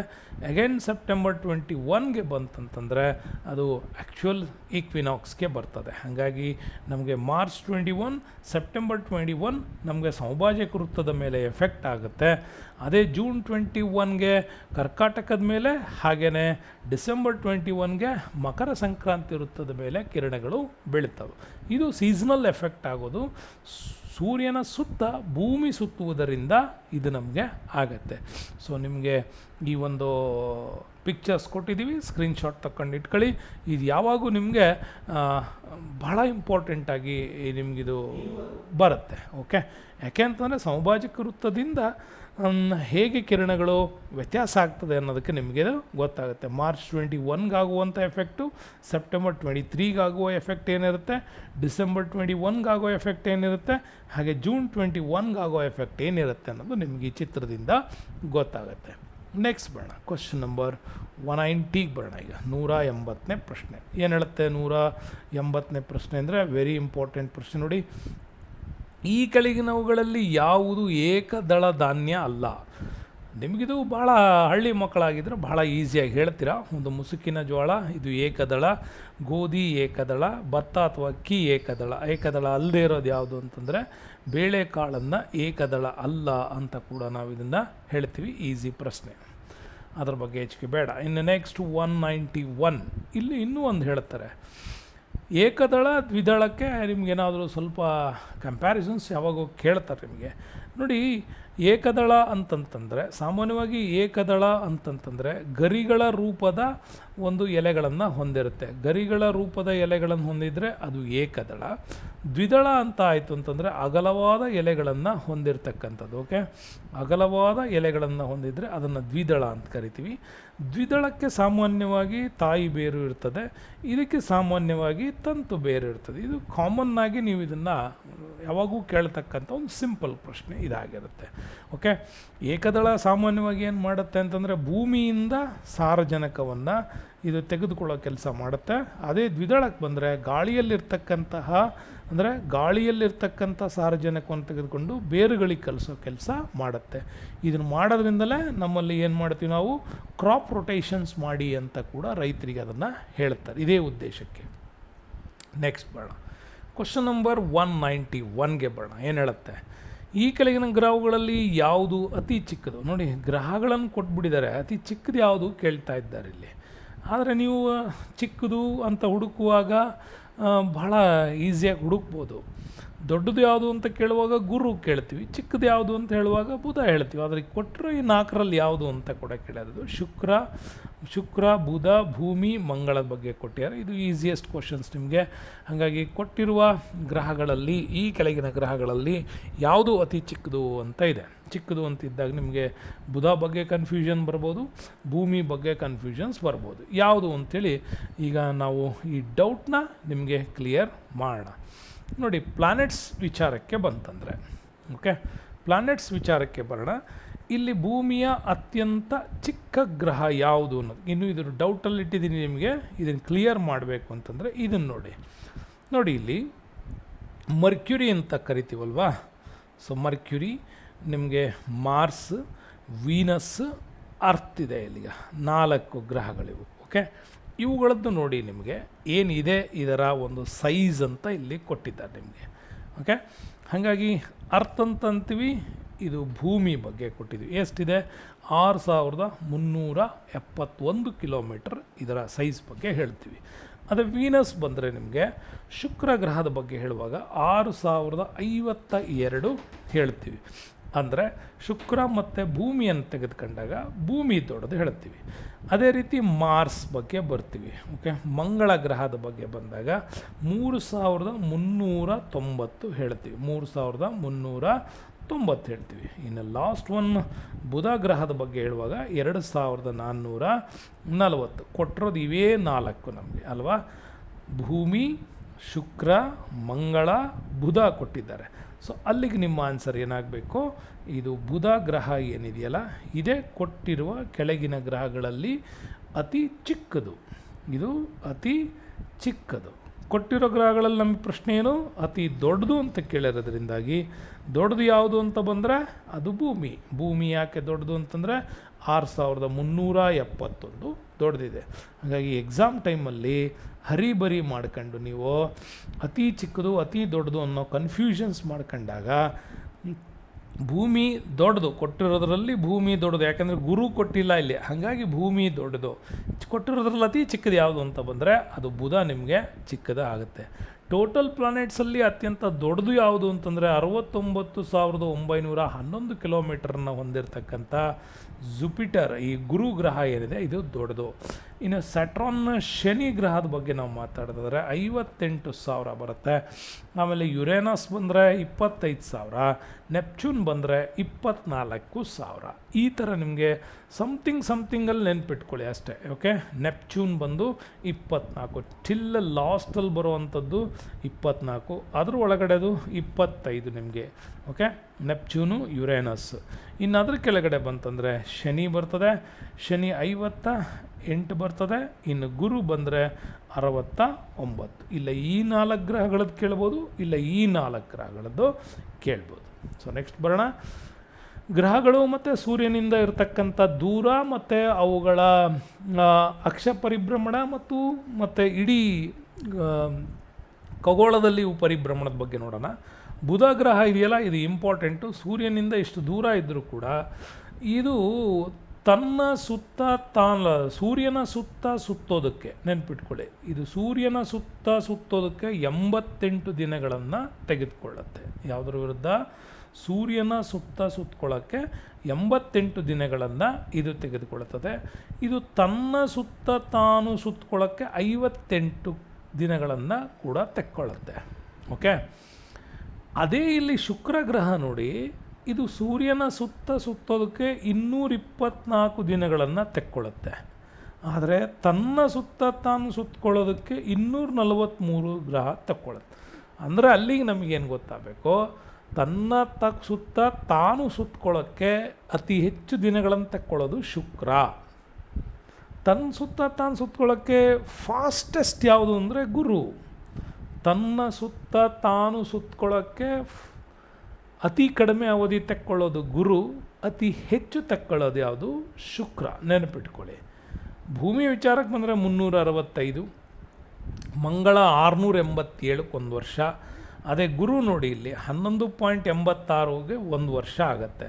ಹಾಗಾಗಿ ಶನಿಗೆ ಬಂದರೆ 29 ವರ್ಷ, ಯುರೇನಸ್ಗೆ ಬಂದರೆ 84 ವರ್ಷ, ನೆಪ್ಚೂನ್ಗೆ 165 ವರ್ಷ. ಭೂಮಿಯನ್ನು ನೆಪ್ಚೂನ್ ಒಂದು ಬಾರಿ ಸೂರ್ಯನ ಸುತ್ತ ಸುತ್ತಕೊಂಡ್ಬರೋಕ್ಕೆ 165 ಇಯರ್ಸ್ ಬೇಕು. ಆದರೆ ಇಲ್ಲಿ ನೋಡಿ, ತನ್ನ ಸುತ್ತ ತಾನು ಸುತ್ತಕೊಳ್ಳೋಕ್ಕೆ ಬುಧನಿಗೆ 58 ದಿನ, ಶುಕ್ರನಿಗೆ 243 ದಿನ, ಭೂಮಿಗೆ 23 ಗಂಟೆ 56 ನಿಮಿಷ 4 ಸೆಕೆಂಡ್ಗಳು. ಇನ್ನು 24 ಗಂಟೆ ಬೇಕು ಮಂಗಳನಿಗೆ, 24 ಗಂಟೆ 37 ನಿಮಿಷ. ನಮಗೊಂಚೂರು ಜಾಸ್ತಿ ಅದರದ್ದು. ಇನ್ನು ಗುರುಗೆ ಬಂದರೆ ಭಾರಿ ಕಡಿಮೆ, 9 ಗಂಟೆ 55 ನಿಮಿಷ 30 ಸೆಕೆಂಡ್ ಸಾಕು. ಇನ್ನು ಶನಿಗೆ 10 ಗಂಟೆ ಸಾಕು, ಯುರೇನಸ್ಗೆ 16 ಗಂಟೆ ಸಾಕು, ನೆಪ್ಚೂನ್ಗೆ 16 ಗಂಟೆ ಸಾಕು. ನೋಡಿ, ಇವೆಲ್ಲ ಗುರುನಿಂದ ಕೆಳಗೆ ಇಲ್ಲೆಲ್ಲ ಒಂದು ದಿನ ಅಂದರೆ 9 ಗಂಟೆ 10 ಗಂಟೆ 16 ಗಂಟೆ 16 ಗಂಟೆ. ಆದರೆ ಭೂಮಿದು ನೋಡಿ ಇಲ್ಲಿ 24 ಗಂಟೆ, ಮಂಗಳಂದು 24 ಗಂಟೆ, ಭೂಮಿದು 23 ಗಂಟೆ, 243 ದಿನ, ಇಲ್ಲ 59 ದಿನ. ಇದು ನಮಗೆ ವೆರಿ ಇಂಪಾರ್ಟೆಂಟು. ಓಕೆ, ಭೂಮಿಯಿಂದ ಇನ್ನು ಉಳಿದೆಲ್ಲ ಗ್ರಹಗಳು 1 ಅವರ್ಸಲ್ಲಿ ತೆಕ್ಕೊಳ್ತವೆ. ಆದರೆ ಈ 2 ಮಾತ್ರ ಡೇಸ್ಗಳೇ ಬೇಕು, ಬುಧ ಮತ್ತು ಶುಕ್ರನಿಗೆ. ಇದು ಕೂಡ ನಿಮಗೆ ಕನ್ಫ್ಯೂಷನ್ಸ್ಗೆ ನೆನ್ಪಿಟ್ಕೊಳ್ಳಿ. ಇನ್ನು 192ನೇ ಪ್ರಶ್ನೆ ಇಂಪಾರ್ಟೆಂಟು. ಜಗತ್ತಿನಲ್ಲಿ ಅತ್ಯಂತ ದೊಡ್ಡ ಚಹಾ ಉತ್ಪಾದಕರು ಯಾರು? ಅತಿ ಹೆಚ್ಚು ಟೀ ಯಾರು ಉತ್ಪಾದನೆ ಮಾಡ್ತಾ ಇದ್ದಾರೆ? ಶ್ರೀಲಂಕಾ, ಬ್ರೆಜಿಲ್, ಭಾರತ, ಚೀನಾ ಅಂತ ಕೊಟ್ಟಿದ್ದಾರೆ. ಇಂಪಾರ್ಟೆಂಟ್ ಇದು.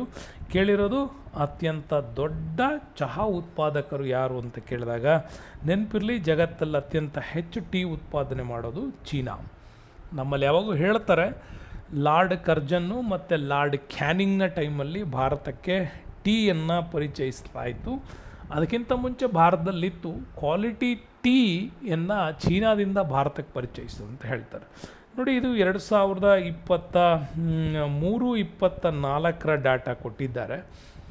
ಜಗತ್ತಲ್ಲಿ ಅತ್ಯಂತ ದೊಡ್ಡ ಚಹಾ ಉತ್ಪಾದಕರಲ್ಲಿ ಚೀನಾ ಫಸ್ಟ್. ಇದು ಚೀನಾ ಮೊದಲನೇ ಸ್ಥಾನದಲ್ಲಿ ಬರುತ್ತಿದ್ದು. ಚೀನಾ ಹೈಯೆಸ್ಟ್ ಬರುತ್ತೆ, 24 ಲಕ್ಷ ಮೆಟ್ರಿಕ್ ಟನ್ನನ್ನು ಉತ್ಪಾದನೆ ಮಾಡುತ್ತೆ. ಆದರೆ ಇಂಡಿಯಾ 9 ಲಕ್ಷ ಮೆಟ್ರಿಕ್ ಟನ್ನು, ಇದು 2ನೇ ಪ್ಲೇಸಲ್ಲಿ ಬರುತ್ತೆ. 3ನೇ ಪ್ಲೇಸಲ್ಲಿ ಕೀನ್ಯಾ ಬರುತ್ತೆ, 3ನೇ ಪ್ಲೇಸಲ್ಲಿ ಕೀನ್ಯಾ, 4ನೇ ಪ್ಲೇಸಲ್ಲಿ ಶ್ರೀಲಂಕಾ ಬರುತ್ತೆ. ಓಕೆ, ಇನ್ನು 5ನೇ ಪ್ಲೇಸಲ್ಲಿ ಟರ್ಕಿ ಬರುತ್ತೆ, 6ನೇ ಪ್ಲೇಸಲ್ಲಿ ಇಂಡೋನೇಷ್ಯಾ ಬರುತ್ತೆ, ಇನ್ನು 7ನೇ ಪ್ಲೇಸಲ್ಲಿ ವಿಯೆಟ್ನಾಂ ಬರುತ್ತೆ, 8ನೇ ಪ್ಲೇಸಲ್ಲಿ ಜಪಾನ್ ಬರುತ್ತೆ, 9ನೇ ಪ್ಲೇಸಲ್ಲಿ ನಮಗೆ ಇರಾನ್ ಬರುತ್ತೆ, 10ನೇ ಪ್ಲೇಸಲ್ಲಿ ಅರ್ಜೆಂಟೀನಾ ಬರುತ್ತೆ. ಇವು ಟಾಪ್ 10 ಕಂಟ್ರೀಸು ನಮಗೆ ಟೀಯನ್ನು ಉತ್ಪಾದನೆ ಮಾಡ್ತಕ್ಕಂತಹ ರಾಷ್ಟ್ರಗಳಿವು. ಓಕೆ, ಇವು ನಮಗೆ ವೆರಿ ಇಂಪಾರ್ಟೆಂಟಾಗಿ ತಿಳ್ಕೋಬೇಕು. ಚಹಾ ಉತ್ಪಾದನೆಯಲ್ಲಿ ಫಸ್ಟ್ ಚೈನಾ, ಭಾರತ 2nd ಪ್ಲೇಸಲ್ಲಿದೆ, ಕೀನ್ಯಾ 3ನೇ ಪ್ಲೇಸಲ್ಲಿದೆ, 4ನೇ ಪ್ಲೇಸಲ್ಲಿ ಶ್ರೀಲಂಕಾ. ಈ 4 ರಾಷ್ಟ್ರಗಳನ್ನು ನಮಗೆ ತಿಳ್ಕೊಂಡ್ರೆ ಸಾಕಂದರೆ ಭಾರತ ನೀವು ತಿಳ್ಕೊಂಬಿಟ್ರೆ ಸಾಕು. ಭಾರತ 2nd, ಮೇಲ್ ಚೀನಾ 1, 2 ಕೆಳಗಡೆ ಶ್ರೀಲಂಕಾ 4, ಮಧ್ಯದಲ್ಲಿ 1 ಕೀನ್ಯಾ 3ನೇದು. ಇದಿಷ್ಟು ಕೂಡ ನೀವು ನೆನ್ಪಿಟ್ಕೊಂಡ್ರೆ ವೆರಿ ಇಂಪಾರ್ಟೆಂಟಾಗಿ ನೀವು ನೋಡ್ಕೊ. ಇಂಡಿಯಾ ಮ್ಯಾಪ್ ಬರ್ಕೋತೀರಿ, ಇಂಡಿಯಾ ಮ್ಯಾಪಿಗೆ ಟೀ 2 ಅಂತ ಹಾಕಿದ್ರೆ ಮೇಲ್ ಚೀನಾಕ್ಕೆ 1 ಹಾಕ್ತಾರೆ, 1, 2 ಕೆಳಗಡೆ 4 ಹಾಕಬೇಕು, ಮಧ್ಯ 3 ಯಾವುದು? ಕೀನ್ಯಾ ಅಂತ ನೆನ್ಪಿಟ್ಕೊಂಡ್ರೆ ಸಾಕು. ಇನ್ನು 193 ಕ್ವಶನ್ಸ್ ಬಹಳ ಇಂಪಾರ್ಟೆಂಟ್ ಕ್ವಶನ್ಸು. ಯಾವ ನದಿಗಳು, ಈ ಕೆಳಗಿನ ನದಿಗಳಲ್ಲಿ ಯಾವ ನದಿಗಳು ಬಂಗಾಳ ಕೊಲ್ಲಿಯನ್ನು ಸೇರುತ್ತವೆ ಅಂತ ಕೇಳಿದ್ದಾರೆ. ನರ್ಮದಾ, ಕಾವೇರಿ, ತಪತಿ, ಮಾಂಡೋವಿ ಕೇಳಿದ್ದಾರೆ. ಸೊ ನಿಮಗಿದು ವೆರಿ ಈಸಿ, ನೀವು ಹಿಂಗೆ ತೆಗೆದುಕೊಂಡ್ರೆ ಗೊತ್ತಾಗುತ್ತೆ. ನೋಡಿ, ನರ್ಮದಾ ಮಹಾರಾಷ್ಟ್ರದಲ್ಲಿ ಬರುತ್ತೆ, ತಪತಿನೂ ಇಲ್ಲೇ ಬರುತ್ತೆ, ಮಾಂಡೋವಿ ಗೋವಾದಲ್ಲಿ ಬರುತ್ತೆ, ಇನ್ನು ಉಳಿದಿದ್ಯಾವುದು ಕಾವೇರಿ ಒಂದು ನಿಮಗೆ ಇಲ್ಲಿ ಹರಿತಕ್ಕಂಥದ್ದು. ಅಲ್ಲಿ ಉತ್ತರ ನಿಮಗೆ ವೆರಿ ಸಿಂಪಲ್ಲು, ಕಾವೇರಿ ಬಂಗಾಳ ಕೊಲ್ಲಿಯನ್ನು ಸೇರ್ತಕ್ಕಂಥ ಪ್ರಮುಖ ನದಿಗಳು. ಹಾಗಾಗಿ ಪೂರ್ವಕ್ಕೆ ಹರಿಯುವ ನದಿಗಳು, ಪಶ್ಚಿಮಕ್ಕೆ ಹರಿಯುವ ನದಿಗಳನ್ನು ಚೆನ್ನಾಗಿ ತಿಳ್ಕೊಳ್ಳಿ. ಪೂರ್ವಕ್ಕೆ ಹರಿಯುವ ನದಿಗಳು ಅಂತಂದರೆ ಇವು ಬಂಗಾಳ ಕೊಲ್ಲಿಯನ್ನು ಸೇರಬೇಕು. ಹಾಗಾಗಿ ಬಂಗಾಳ ಕೊಲ್ಲಿಯನ್ನು ಸೇರೋ ಯಾವ್ಯಾವು?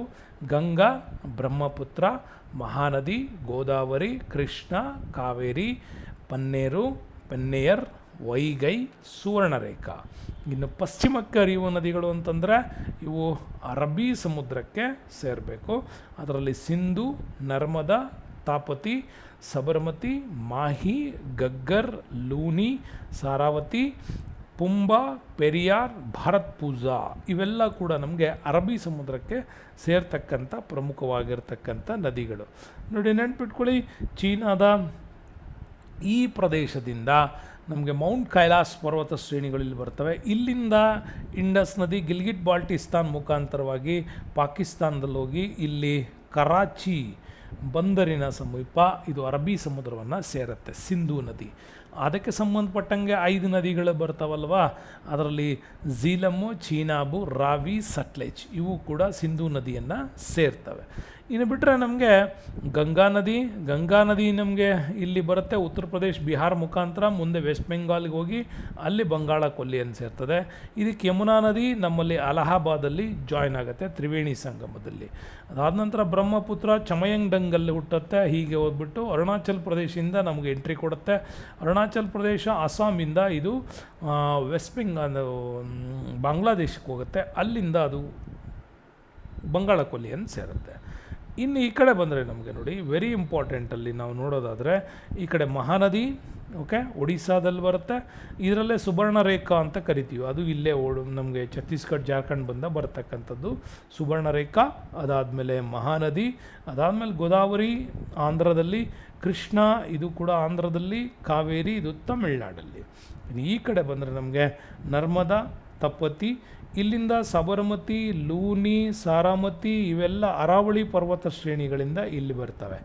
ಇನ್ನು ನಮ್ಮ ಕರ್ನಾಟಕದಲ್ಲಿ ಬಂದಾದರೆ ಕಾಳಿ ಬರುತ್ತೆ, ವರಾಹಿ ಬರುತ್ತೆ, ನೇತ್ರಾವತಿ ಇವು ನಮ್ಮ ಕರ್ನಾಟಕದಲ್ಲಿ ಬರ್ತವೆ. ಇನ್ನು ಈ ಕಡೆ ಬಂದರೆ ಪೆನ್ನಾರು, ಪೆರಿಯಾರು ಮತ್ತು ಮುಲ್ಲಾ ಪೆರಿಯಾರ್ ಡ್ಯಾಮ್ಸ್ ಬಗ್ಗೆ ಮಾತಾಡ್ತೀವಲ್ಲ ಅದ್ರ ಬಗ್ಗೆನೇ, ಮತ್ತು ನಮಗೆ ಭರತ್ ಪೂಂಜಾ ಇಲ್ಲಿ ಬರುತ್ತೆ. ಇಲ್ಲೊಂದು ವೈಗೈ ಕೇಳ್ತಾರೆ ನಮಗೆ. ಭಾರತದ ಅತ್ಯಂತ ಉತ್ತರದ ನದಿ ಯಾವುದು ಅಂತಂದರೆ ಸಿಂಧು ನದಿ. ಭಾರತದಲ್ಲಿ ಟಾಪ್ ಮೋಸ್ಟಲ್ಲಿ ಹರಿತಕ್ಕಂಥದ್ದು ಯಾವುದು? ಸಿಂಧು ನದಿ. ಟಾಪ್ ಡೌನ್ ಭಾರತದ ಅತ್ಯಂತ ದಕ್ಷಿಣದಲ್ಲಿ ಹರಿಯುವ ನದಿ ಯಾವುದು ಅಂತಂದರೆ ಅದೇ ವೈಗೈ ನದಿ ಬರುತ್ತಿಲ್ಲಿ ದಕ್ಷಿಣದಲ್ಲಿ. ಯಾಕೆಂತಂದರೆ ಇದು ಮನ್ನಾರ್ ಖಾರಿಗೆ ಹರಿಯುತ್ತೆ. ಯಾವುದಕ್ಕೆ? ಮನ್ನಾರ್ ಖಾರಿಗೆ ಹರಿಯುತ್ತೆ. ಸಿಂಧು ನಮಗೆ ಪಾಕಿಸ್ತಾನ ಮುಖಾಂತರ ಕರಾಚಿಯಲ್ಲಿ ಹೋಗಿ ಅದು ಸೇರುತ್ತೆ. ಇದು ನಮಗೆ ವೆರಿ ಇಂಪಾರ್ಟೆಂಟ್ ನದಿಗಳ ಬಗ್ಗೆ ನಾವು ಮಾತಾಡ್ತೀವಿ. ನೆಕ್ಸ್ಟ್ ಬೇಡ, ಕ್ವಶನ್ ನಂಬರ್ 194ಗೆ ಹೋಗೋಣ. ಭಾರತದ ಯಾವ ರಾಜ್ಯ ಗರಿಷ್ಠ ಭೂಪ್ರದೇಶ ಅರಣ್ಯದಿಂದ ಕೂಡಿದೆ? ಯಾವ ಸ್ಟೇಟಲ್ಲಿ ಹೈಯೆಸ್ಟ್ ಫಾರೆಸ್ಟ್ ಕವರ್ ಆಗಿದೆ? ಮಧ್ಯಪ್ರದೇಶ್, ಅರುಣಾಚಲ್ ಪ್ರದೇಶ್, ಅಸ್ಸಾಂ, ಒಡಿಸ್ಸಾ. ಬಹಳ ಇಂಪಾರ್ಟೆಂಟ್ ಇದು. ನಿಮಗೆ ಪ್ರತಿ 2 ವರ್ಷಕ್ಕೊಮ್ಮೆ ನಿಮಗೆ ಡಾಟಾ ಅಪ್ಡೇಟ್ ಆಗ್ತಾನೆ ಇರಬೇಕು. ಇದು ನಮ್ಮಲ್ಲಿ ಬಿಡ್ತಾನೆ ಇರ್ತಾರೆ. ನೆನ್ಪಿಟ್ಕೊಳ್ಳಿ, ಭಾರತದ ಯಾವ ರಾಜ್ಯ ಗರಿಷ್ಠ ಭೂಪ್ರದೇಶ ಅರಣ್ಯದಿಂದ ಕೂಡಿದೆ ಅಂದರೆ ಮಧ್ಯಪ್ರದೇಶ. ಯಾಕೆ ಇದು ಅಂತ ನಿಮಗೆ ಹೇಳ್ಬೋದು. ಯಾಕೆಂದರೆ ಮಧ್ಯಪ್ರದೇಶದಲ್ಲಿ ವಿಂಧ್ಯ ಪರ್ವತ ಶ್ರೇಣಿ ಬರ್ತವೆ, ಅಮರಕಂಟಕ ಶ್ರೇಣಿಗಳು ಕೂಡ ಬರ್ತವೆ. ಅದಾದಮೇಲೆ ಮಹಾದೇವೋ ಬೆಟ್ಟಗಳು ಬರ್ತವೆ. ಇಲ್ಲಿ ಮಹಾದೇವೋ ಬೆಟ್ಟಗಳು ಬರ್ತವೆ, ಸಾತ್ಪುರ ಬೆಟ್ಟಗಳು ಬರ್ತವೆ. ಹೀಗೆ ಅನೇಕ ಬೆಟ್ಟಗಳ ಶ್ರೇಣಿ ಎಲ್ಲ ಮಧ್ಯಪ್ರದೇಶದಲ್ಲಿ ಬರೋದರಿಂದ ಇಲ್ಲಿ ಗರಿಷ್ಠ ಭೂಪ್ರದೇಶ ನಮಗೇನಾಗಿದೆ? ಅರಣ್ಯದಿಂದ ಕೂಡಿರುತ್ತೆ. ಹಾಗಾಗಿ ಪ್ರದೇಶವಾರು ಅರಣ್ಯ ಪ್ರದೇಶಕ್ಕೆ ನೀವು ನೋಡಿದರೆ ಮಧ್ಯಪ್ರದೇಶ 77,000 ಚದರ ಕಿಲೋಮೀಟರ್ ಅರಣ್ಯದಿಂದ ಕೂಡಿದೆ. ಸೆಕೆಂಡ್ ಒನ್ ಅರುಣಾಚಲ್ ಪ್ರದೇಶ 65, ಇನ್ನು ಛತ್ತೀಸ್ಗಢ ಇದು 3ನೇ ಸ್ಟೇಟ್. ಹಾಗಾಗಿ ಏರಿಯಾ ವೈಸ್ ಬಂದರೆ ನಮಗೆ ಮಧ್ಯಪ್ರದೇಶ್, ಅರುಣಾಚಲ್ ಪ್ರದೇಶ್, ಛತ್ತೀಸ್ಗಢ 1, 2, 3 ನಮಗಿವು ಸಿಗ್ತವೆ. ಓಕೆ, ಯಾವುದು ಅತ್ಯಂತ ಲಾರ್ಜೆಸ್ಟ್ ಫಾರೆಸ್ಟ್ ಕವರ್ ಬಂದರೆ. ಇನ್ನು ನಮಗೆ ಪರ್ಸಂಟೇಜ್ ವೈಸ್ ಬಂದರೆ ಅಂದರೆ ಟೋಟಲ್ ಆ ರಾಜ್ಯದ ವಿಸ್ತೀರ್ಣದಲ್ಲಿ ನಾವು ಪರ್ಸಂಟೇಜ್ ನೋಡೋದಾದರೆ ಆವಾಗ ಲಕ್ಷದ್ವೀಪ, ಆಮೇಲೆ ಮಿಜೋರಾಮು, ಅಂಡಮಾನ್ ಅಂಡ್ ನಿಕೋಬಾರ್ ಭಾರತದಲ್ಲಿರ್ತಕ್ಕಂಥ ಭೂಪ್ರದೇಶಗಳ, ರಾಜ್ಯಗಳ ಮತ್ತು ಕೇಂದ್ರಾಡಳಿತ ಪ್ರದೇಶಗಳ ಒಂದು ಪರ್ಸಂಟೇಜ್ ನೋಡೋದಾದರೆ ಲಕ್ಷದ್ವೀಪ, ಮಿಜೋರಾಮು ಮತ್ತು ಅಂಡಮಾನ್ ಅಂಡ್ ನಿಕೋಬಾರ್ ಐಲ್ಯಾಂಡ್ಸ್ ಇವು ಪರ್ಸಂಟೇಜಲ್ಲಿ ಹೈಯೆಸ್ಟ್ ಬರ್ತಾವೆ, 91, 85, 81. ಇನ್ನು top States with largest forest and tree ಎರಡೂ ಕೂಡ ಕವರ್ ಆಗಿರೋದು ಯಾವುದು ಅಂತ ಕೇಳ್ತಾರೆ ನಿಮಗೆ.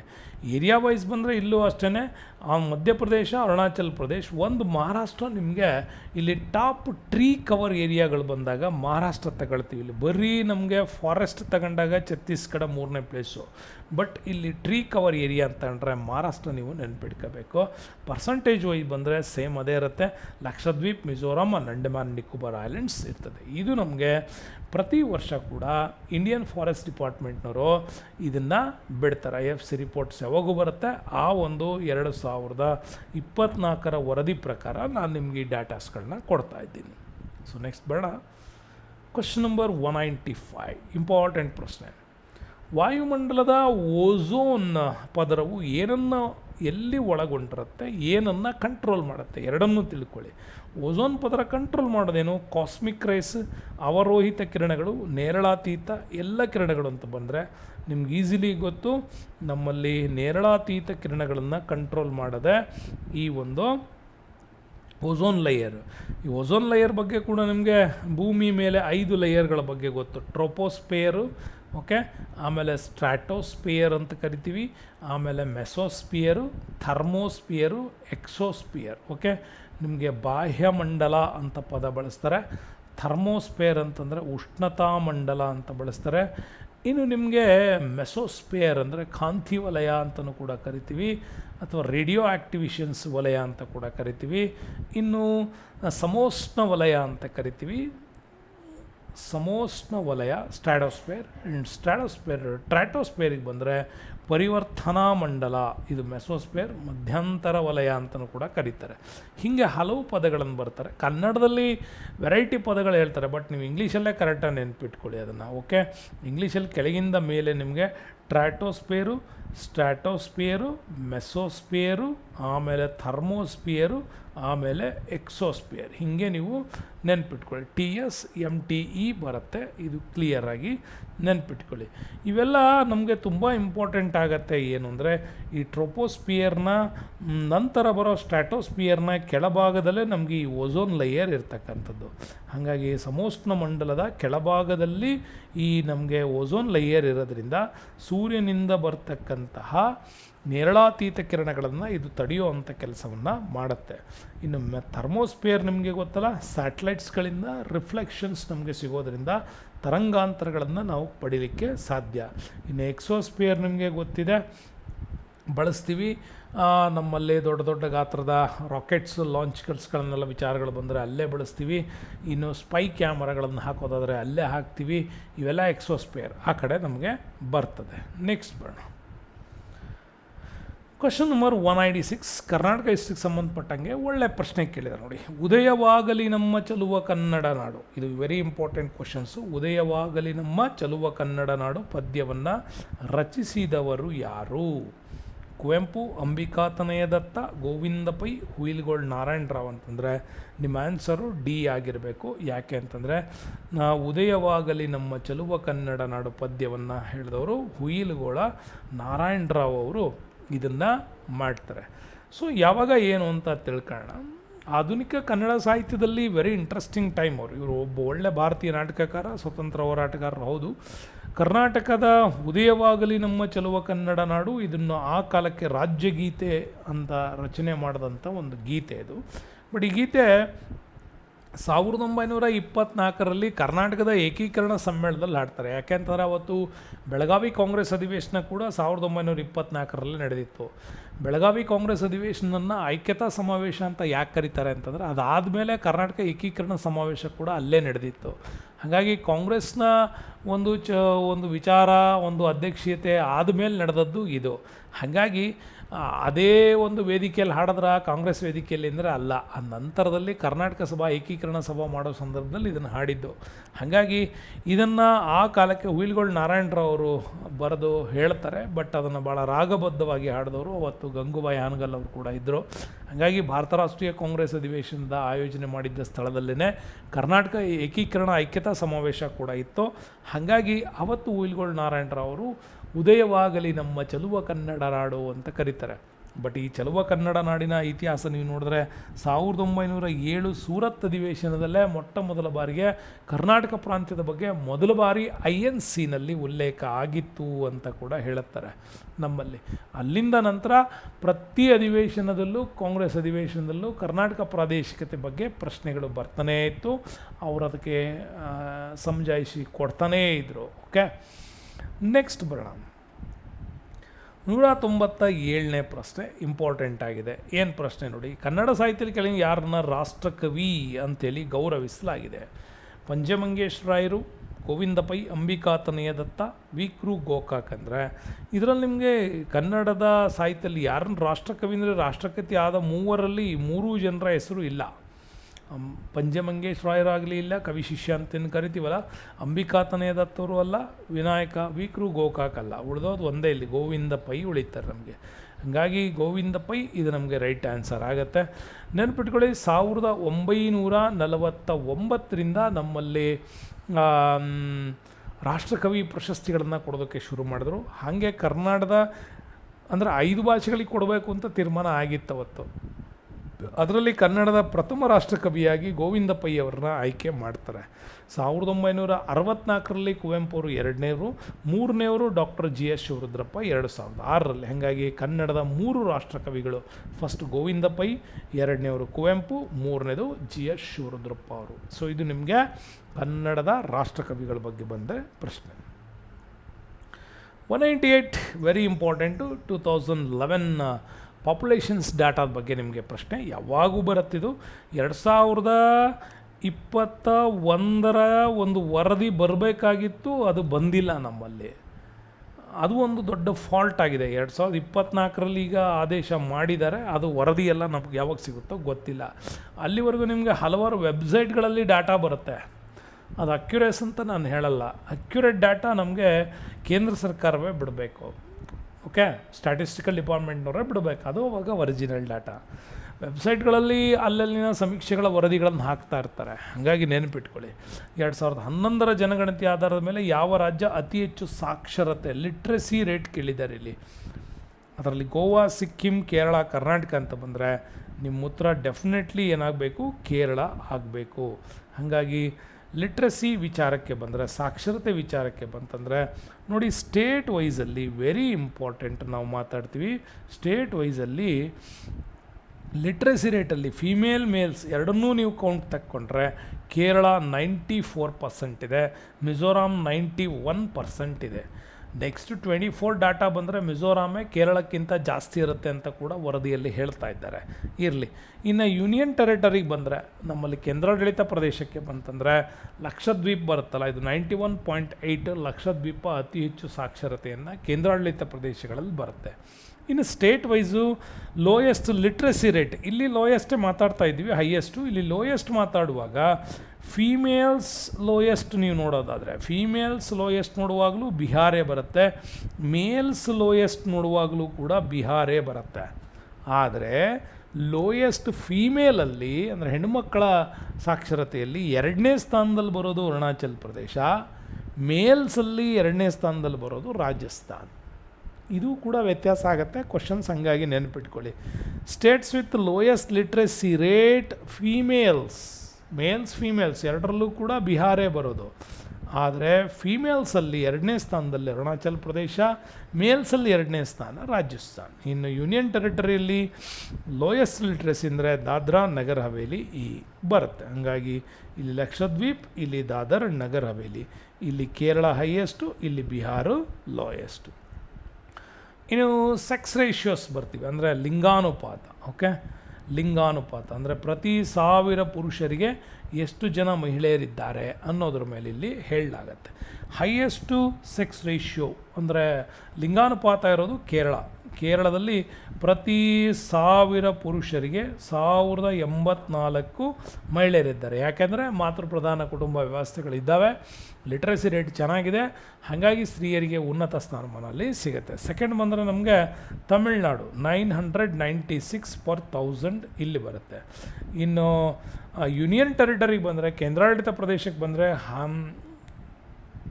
ಕೇಂದ್ರಾಡಳಿತ ಪ್ರದೇಶ ಹರಿಯಾಣ ಬರಲ್ಲ, ಜಮ್ಮು ಕಾಶ್ಮೀರ ಭಾಗಕ್ಕೆ ನಮಗೆ 889 ಬರುತ್ತೆ. ಮತ್ತು ಲೋಯೆಸ್ಟ್ ಬಂದರೆ ಸೆಕ್ಸ್ ರೇಷಿಯೋ ಲೋಯೆಸ್ಟ್ ಬಂದರೆ ನಮಗೆ ಹರಿಯಾಣ ಸಿಗುತ್ತೆ, ನೆನ್ಪಿಟ್ಕೊಳ್ಳಿ. ಲೋಯೆಸ್ಟ್ ಅತಿ ಕಡಿಮೆ ಬರೋದು ಸೆಕ್ಸ್ ರೇಷಿಯೋದಲ್ಲಿ ಹರಿಯಾಣ ಇರುತ್ತೆ. ಇನ್ನು ಪಾಂಡಿಚೇರಿ ಇದು ನಮಗೆ ಕೇಂದ್ರಾಡಳಿತ ಪ್ರದೇಶಗಳಲ್ಲಿ ಹೈಯೆಸ್ಟ್ ಬರ್ತಕ್ಕಂಥದ್ದು ಪಾಂಡಿಚೇರಿ 1037. ಲೋಯೆಸ್ಟ್ ಬರೋದು ಜಮ್ಮು ಕಾಶ್ಮೀರ, ಡಿಯು ಡಾಮನ್ ನಮಗೆ ಸೇರುತ್ತೆ. ಇನ್ನು population as per census of India density ಬಂದರೆ ಜನಸಾಂದ್ರತೆ ಅಂದರೆ 1 ಸ್ಕ್ವೇರ್ ಕಿಲೋಮೀಟರಲ್ಲಿ, ಓಕೆ, 1 ಸ್ಕ್ವೇರ್ ಕಿಲೋಮೀಟ್ರಲ್ಲಿ ಬದುಕ್ತಾ ಇರೋ ಜನಸಂಖ್ಯೆಯನ್ನು ತೋರಿಸ್ತಾರೆ. ಹೈಯೆಸ್ಟ್ ಡೆನ್ಸಿಟಿ ಬರೋದು ಬಿಹಾರಲ್ಲಿ 1106 ಪ್ರತಿ ಚದರ ಕಿಲೋಮೀಟ್ರಿಗೆ ಸಿಗ್ತಾರೆ. ವೆಸ್ಟ್ ಬೆಂಗಾಲಲ್ಲಿ 1028 ಸಿಗ್ತಾರೆ. ಇನ್ನು ಹೈಯೆಸ್ಟ್ ಡೆನ್ಸಿಟಿ ಪಾಪ್ಯುಲೇಷನ್ಸ್ ಯೂನಿಯನ್ ಟೆರಿಟರೀಸ್ಗೆ ಬಂದರೆ ನಿಮಗೆ ಯೂನಿಯನ್ ಟೆರಿಟರೀಸಲ್ಲಿ ಡೆಲ್ಲಿ ಬರುತ್ತೆ. ಓಕೆ, ದೆಹಲಿ ನಮಗೆ ಕೇಂದ್ರಾಡಳಿತ ಪ್ರದೇಶದಲ್ಲಿ ಬರುತ್ತೆ. ಇನ್ನು ಲೋಯೆಸ್ಟ್ ಬಂದರೆ ನಮಗೆ ಅಂಡಮಾನ್ ಆ್ಯಂಡ್ ನಿಕೋಬಾರ್ ಬರುತ್ತೆ. ಅದೇ ಹೈಯೆಸ್ಟ್ ಡೆನ್ಸಿಟಿ ಬಿಹಾರ್ ಆದರೆ ಲೋಯೆಸ್ಟ್ ಬರೋದು ನಮಗೆ ಅರುಣಾಚಲ್ ಪ್ರದೇಶ್ 17 ಬರುತ್ತೆ, ಬಿಹಾರ 1016 ಬರುತ್ತೆ. ನೆಕ್ಸ್ಟ್ ಬರೋಣ, ಕ್ವಶನ್ ನಂಬರ್ 199. ದಾಂಡಿಯಾ ಬಗ್ಗೆ ಕೇಳಿದ್ದಾರೆ. ದಾಂಡಿಯಾ ಇದು ಎಲ್ಲಿಯ ಪ್ರಸಿದ್ಧ ನೃತ್ಯ ಅಂತ, ಕೋಲಾಟ ಆಡ್ಕೊಳ್ತಾ ಹೀಗೆ ತಿರುಗ್ತಾ ಇರ್ತಾರಲ್ಲ ಅದು ಯಾವುದು ಅಂತ ನಿಮ್ಗೆ ಈಸಿ ಗೊತ್ತಿದ್ದು, ಗುಜರಾತಲ್ಲೇ ಬರ್ತಕ್ಕಂಥದ್ದು ದಾಂಡಿಯಾ. ಯಾವ್ಯಾವ ರಾಜ್ಯಗಳು ಏನೇನು ಫೇಮಸ್ ಅಂತ ಭಾಳಷ್ಟು ಇದ್ದಾವೆ, ಇದನ್ನು ನೀವು ಸ್ಕ್ರೀನ್ಶಾಟ್ ಹಾಕೊಂಡು ಇಟ್ಕೊಳ್ಳಿ. ಹಿಮಾಚಲ್ ಪ್ರದೇಶದಲ್ಲಿ ಯಾವಾಗೂ ನಿಮಗೆ ಕೇಳೋ ಅಂಥದ್ದು ಪ್ರಶ್ನೆಗಳನ್ನು ಹೇಳ್ತಾ ಇರ್ತೀನಿ. ಹಿಮಾಚಲ್ ಪ್ರದೇಶದಲ್ಲಿ ಕಿನ್ನೌರಿ ಬರುತ್ತೆ, ಥೋಡಾ ಬರುತ್ತೆ, ಮತ್ತು ನಿಮಗೆ ಚಂಬಾ ಬಗ್ಗೆ ಪ್ರಶ್ನೆಗಳು ಕೇಳಿದ್ದಾರೆ. ಇವು 3 ನೆನ್ಪಿಟ್ಕೊಳ್ಳಿ ಹಿಮಾಚಲ್ ಪ್ರದೇಶದಲ್ಲಿ. ಉತ್ತರಾಖಂಡಲ್ಲಿ ಬಂತಂದರೆ ಕುಮಾಯುನಿ ಬರುತ್ತೆ, ಖಜ್ರಿ ಬರುತ್ತೆ, ಇವೆರಡು ಇಂಪಾರ್ಟೆಂಟು. ಆಮೇಲೆ ರಾಸ್ಲೀಲಾ ಅಂತ ಬರುತ್ತೆ, ರಾಸ್ಲೀಲಾ. ಇನ್ನು ಪಂಜಾಬಲ್ಲಿ ಬಂದರೆ ಭಾಂಗ್ರಾ, ಗಿದ್ದಾ, ಇವು ಎರಡು ಇಂಪಾರ್ಟೆಂಟು. ಹರಿಯಾಣದಲ್ಲಿ ಬಂತಂದರೆ ನಿಮಗೆ ಝುಮರ್, ಧಮಾಲ್ ಕೇಳಿದ್ದಾರೆ, ಝುಮರು ಧಮಾಲ್ ಯಾವಾಗಲೂ ಬರುತ್ತೆ. ಉತ್ತರ ಪ್ರದೇಶ ನೌಟಂಕಿ, ಆಮೇಲೆ ರಾಸ್ಲೀಲಾ ಬರುತ್ತೆ, ಇದು ವೆರಿ ಇಂಪಾರ್ಟೆಂಟ್. ಓಕೆ, ರಾಸ್ಲೀಲಾ ನಿಮಗೆ ಉತ್ತರಾಖಂಡ್ UP ಎರಡರಲ್ಲೂ ಅದೇ ಸ್ಟೇಟ್ ಅದು ಹೆಚ್ಚು ಕಡಿಮೆ ಈ ವಿಭಾಗ ಆಗಿದೆ. ಇನ್ನು ರಾಜಸ್ಥಾನಕ್ಕೆ ನೀವು ಬಂತಂತಂದರೆ ರಾಜಸ್ಥಾನದಲ್ಲಿ ಯಾವಾಗಲೂ ಕೂಡ ನಿಮಗೆ ಕೇಳ್ತಕ್ಕಂಥದ್ದು ಜುಲನ್ ಲೀಲಾ ಬಗ್ಗೆ, ಚಕ್ರಿ ಬಗ್ಗೆ ಕೂಡ ಕೇಳ್ತಾರೆ, ಮತ್ತು ಗಿನಾಡ್ ಬಗ್ಗೆ ಕೂಡ ಕೇಳಿದ್ದಾರೆ. ಇನ್ನು ಘೂಮರ್ ಬಗ್ಗೆನೂ ಕೂಡ ಬರ್ತದೆ. ಇನ್ನು ಗುಜರಾತಲ್ಲಿ ಬಂದರೆ ಘಾರ್ಬಾ, ದಾಂಡಿಯಾ ಯಾವಾಗೂ ಕೇಳ್ತಾರೆ. ಇನ್ನು ಮಹಾರಾಷ್ಟ್ರದಲ್ಲಿ ಬಂದರೆ ಲಾವಣಿ ಫೇಮಸ್, ಇಲ್ಲಿ ಮಹಾರಾಷ್ಟ್ರ ಲಾವಣಿ ಫೇಮಸ್ಸು ಇದು ಕೂಡ. ಆಮೇಲೆ ಮಧ್ಯಪ್ರದೇಶಕ್ಕೆ ಬಂತಂತಂದರೆ ನಮಗೆ ಥೇರ್ತಲಿ ಬರುತ್ತೆ, ಇದು ಇಂಪಾರ್ಟೆಂಟು. ಇನ್ನು ಛತ್ತೀಸ್ಗಢ ಬಂದರೆ ಗೌರ್ ಮೌರ್ಯ ಬರುತ್ತೆ, ಆಮೇಲೆ ಪಾಂಡ್ವಾನಿ ಕೂಡ ಭಾಳ ಸರಿ ನಿಮಗೆ ಕೇಳಿದ್ದಾರೆ. ಜಾರ್ಖಂಡಲ್ಲಿ ಬಂತಂದರೆ ಖರ್ಮಾಮುಂಡ ಅಂತ ಬರುತ್ತೆ, ಇದು ನಮಗೆ ವೆರಿ ಇಂಪಾರ್ಟೆಂಟ್ ಆಗಿ ಇರುತ್ತೆ. ಇನ್ನು ಬಿಹಾರದಲ್ಲಿ ಬಂತಂದರೆ ಜಟಾಜತಿನ್ನು, ಬಕೋಬಖೈನ್ ಕೂಡ ಬರುತ್ತೆ. ನೆಕ್ಸ್ಟು ಪಶ್ಚಿಮ ಬಂಗಾಳಕ್ಕೆ ಬಂತಂದರೆ ಪುರುಲಿಯಾ ಚೌ ಬಗ್ಗೆ ಕೇಳಿದ್ದಾರೆ. ಅದು ಬಿಟ್ಟರೆ ನಮಗೆ ಸಂಥಾಲಿ ನೃತ್ಯ ಕೇಳ್ತಾರೆ, ಮುಂಡ್ರಿ ನೃತ್ಯ ಕೇಳ್ತಾರೆ, ಇವು ವೆಸ್ಟ್ ಬೆಂಗಾಲಲ್ಲಿ. ಸಿಕ್ಕಿಮಲ್ಲಿ ಬಂತಂದರೆ ಚೂಪ್ ಹಾತ್ ಬಗ್ಗೆ ಕೂಡ ಕೇಳಿದ್ದಾರೆ, ಸಿಂಗಿ ಛಾಮ್ ಅಥವಾ ಸ್ನೊಲಾಯನ್ ಅಂತ ಕೂಡ ಕೇಳ್ತಾರೆ, ಇದು ಫೇಮಸ್. ಮೇಘಾಲಯದಲ್ಲಿ ಲಾಹೋ, ಇದು ವೆರಿ ಫೇಮಸ್ ಆಗಿ ಕೇಳ್ತಕ್ಕಂಥದ್ದು ನಮ್ಮಲ್ಲಿ ಬರುತ್ತೆ. ಇನ್ನು ಒಡಿಶಾದಲ್ಲಿ ಬಂದರೆ ಘುಮಾರ, ಭಾಳ ಸರಿ ಕೇಳಿದ್ದಾರೆ ಘುಮಾರ. ಇನ್ನು ಆಂಧ್ರ ಪ್ರದೇಶಕ್ಕೆ ನಿಮಗೆ ಬಂದರೆ ಮೋಹಿನಿ ಅಟ್ಟಂ, ಪ್ರತಿ ಸಾರಿ ನಿಮಗೆ ಕೇಳ್ತಾರೆ ಮೋಹಿನಿ ಅಟ್ಟಂಗೆ. ಇನ್ನು ವಿಲಾಸಿನಿ ನಾಟ್ಯಂ, ಭಾಮಕಲ್ಪಂ ಇತ್ತೀಚೆಗೆ ಪ್ರಶ್ನೆಗಳಲ್ಲಿ ಬರ್ತಾ ಇರೋದು. ಇನ್ನು ಕರ್ನಾಟಕಕ್ಕೆ ಬಂದರೆ ನಿಮಗೆ ಯಕ್ಷಗಾನ, ಹುತ್ತರಿ, ಸುಗ್ಗಿ ಕುಣಿತ, ಕರ್ಗ ಇವು ಯಾವಾಗೂ ಕೇಳ್ತಾರೆ. ಇನ್ನು ಗೋವಾಕ್ಕೆ ಬಂತಂತಂದರೆ ನಿಮಗೆ ಪುಗಡಿ ಬಗ್ಗೆ ಕೂಡ ಕೇಳ್ತಾರೆ, ತರಂಗ ಮೇಲ್ ಬಗ್ಗೆ ಕೂಡ ಬಂದಿದೆ. ತೆಲಂಗಾಣಕ್ಕೆ ಬಂತಂದರೆ ಆಮೇಲೆ ಪೆರಣಿ ಶಿವತಾಂಡವಂ ಬಗ್ಗೆ, ಕೇರಳದಲ್ಲಿ ಬಂತಂದರೆ ನಿಮಗೆ ಕಥಕ್ಕಳಿ ಕೂಡ ಯಾವಾಗೂ ಕೂಡ ಬರ್ತದೆ, ಇದು ನಿಮಗೆ ವೆರಿ ಇಂಪಾರ್ಟೆಂಟು. ತಮಿಳ್ನಾಡು ಬಂದರೆ ಕೊಲ್ಲಾಟಂ ಮತ್ತು ಕರಗಂ ಬಗ್ಗೆನೂ ಕೂಡ ಯಾವಾಗೂ ಇರುತ್ತೆ. ಇನ್ನು ಕ್ವಶನ್ ನಂಬರ್ 200ಗೆ ಬರೋಣ. ಕನ್ನಡ ವಿಶ್ವವಿದ್ಯಾಲಯ ಎಲ್ಲಿದೆ? ಇದು ಹಂಗೆ ಕೇಳಿದ ತಕ್ಷಣ ನೀವು ಬರೀತೀರಾ. ಹಂಪಿಯಲ್ಲಿ ಕನ್ನಡ ವಿಶ್ವವಿದ್ಯಾಲಯ ಬರುತ್ತೆ, ಧಾರವಾಡದಲ್ಲಿ ಕರ್ನಾಟಕ ವಿವಿ ಬರುತ್ತೆ, ಮೈಸೂರಲ್ಲಿ ಮಾನಸ ಗಂಗೋತ್ರಿ ಕೂಡ ಬರ್ತದೆ, ಕುವೆಂಪು ಬಂದರೆ ಅದು ನಿಮಗೆ ಶಿವಮೊಗ್ಗ ಕೂಡ ಬರುತ್ತೆ. ಹೀಗೆ ಇವೆಲ್ಲವೂ ಕೂಡ ನಿಮಗೆ ವೆರಿ ಇಂಪಾರ್ಟೆಂಟ್ ಇರುತ್ತೆ.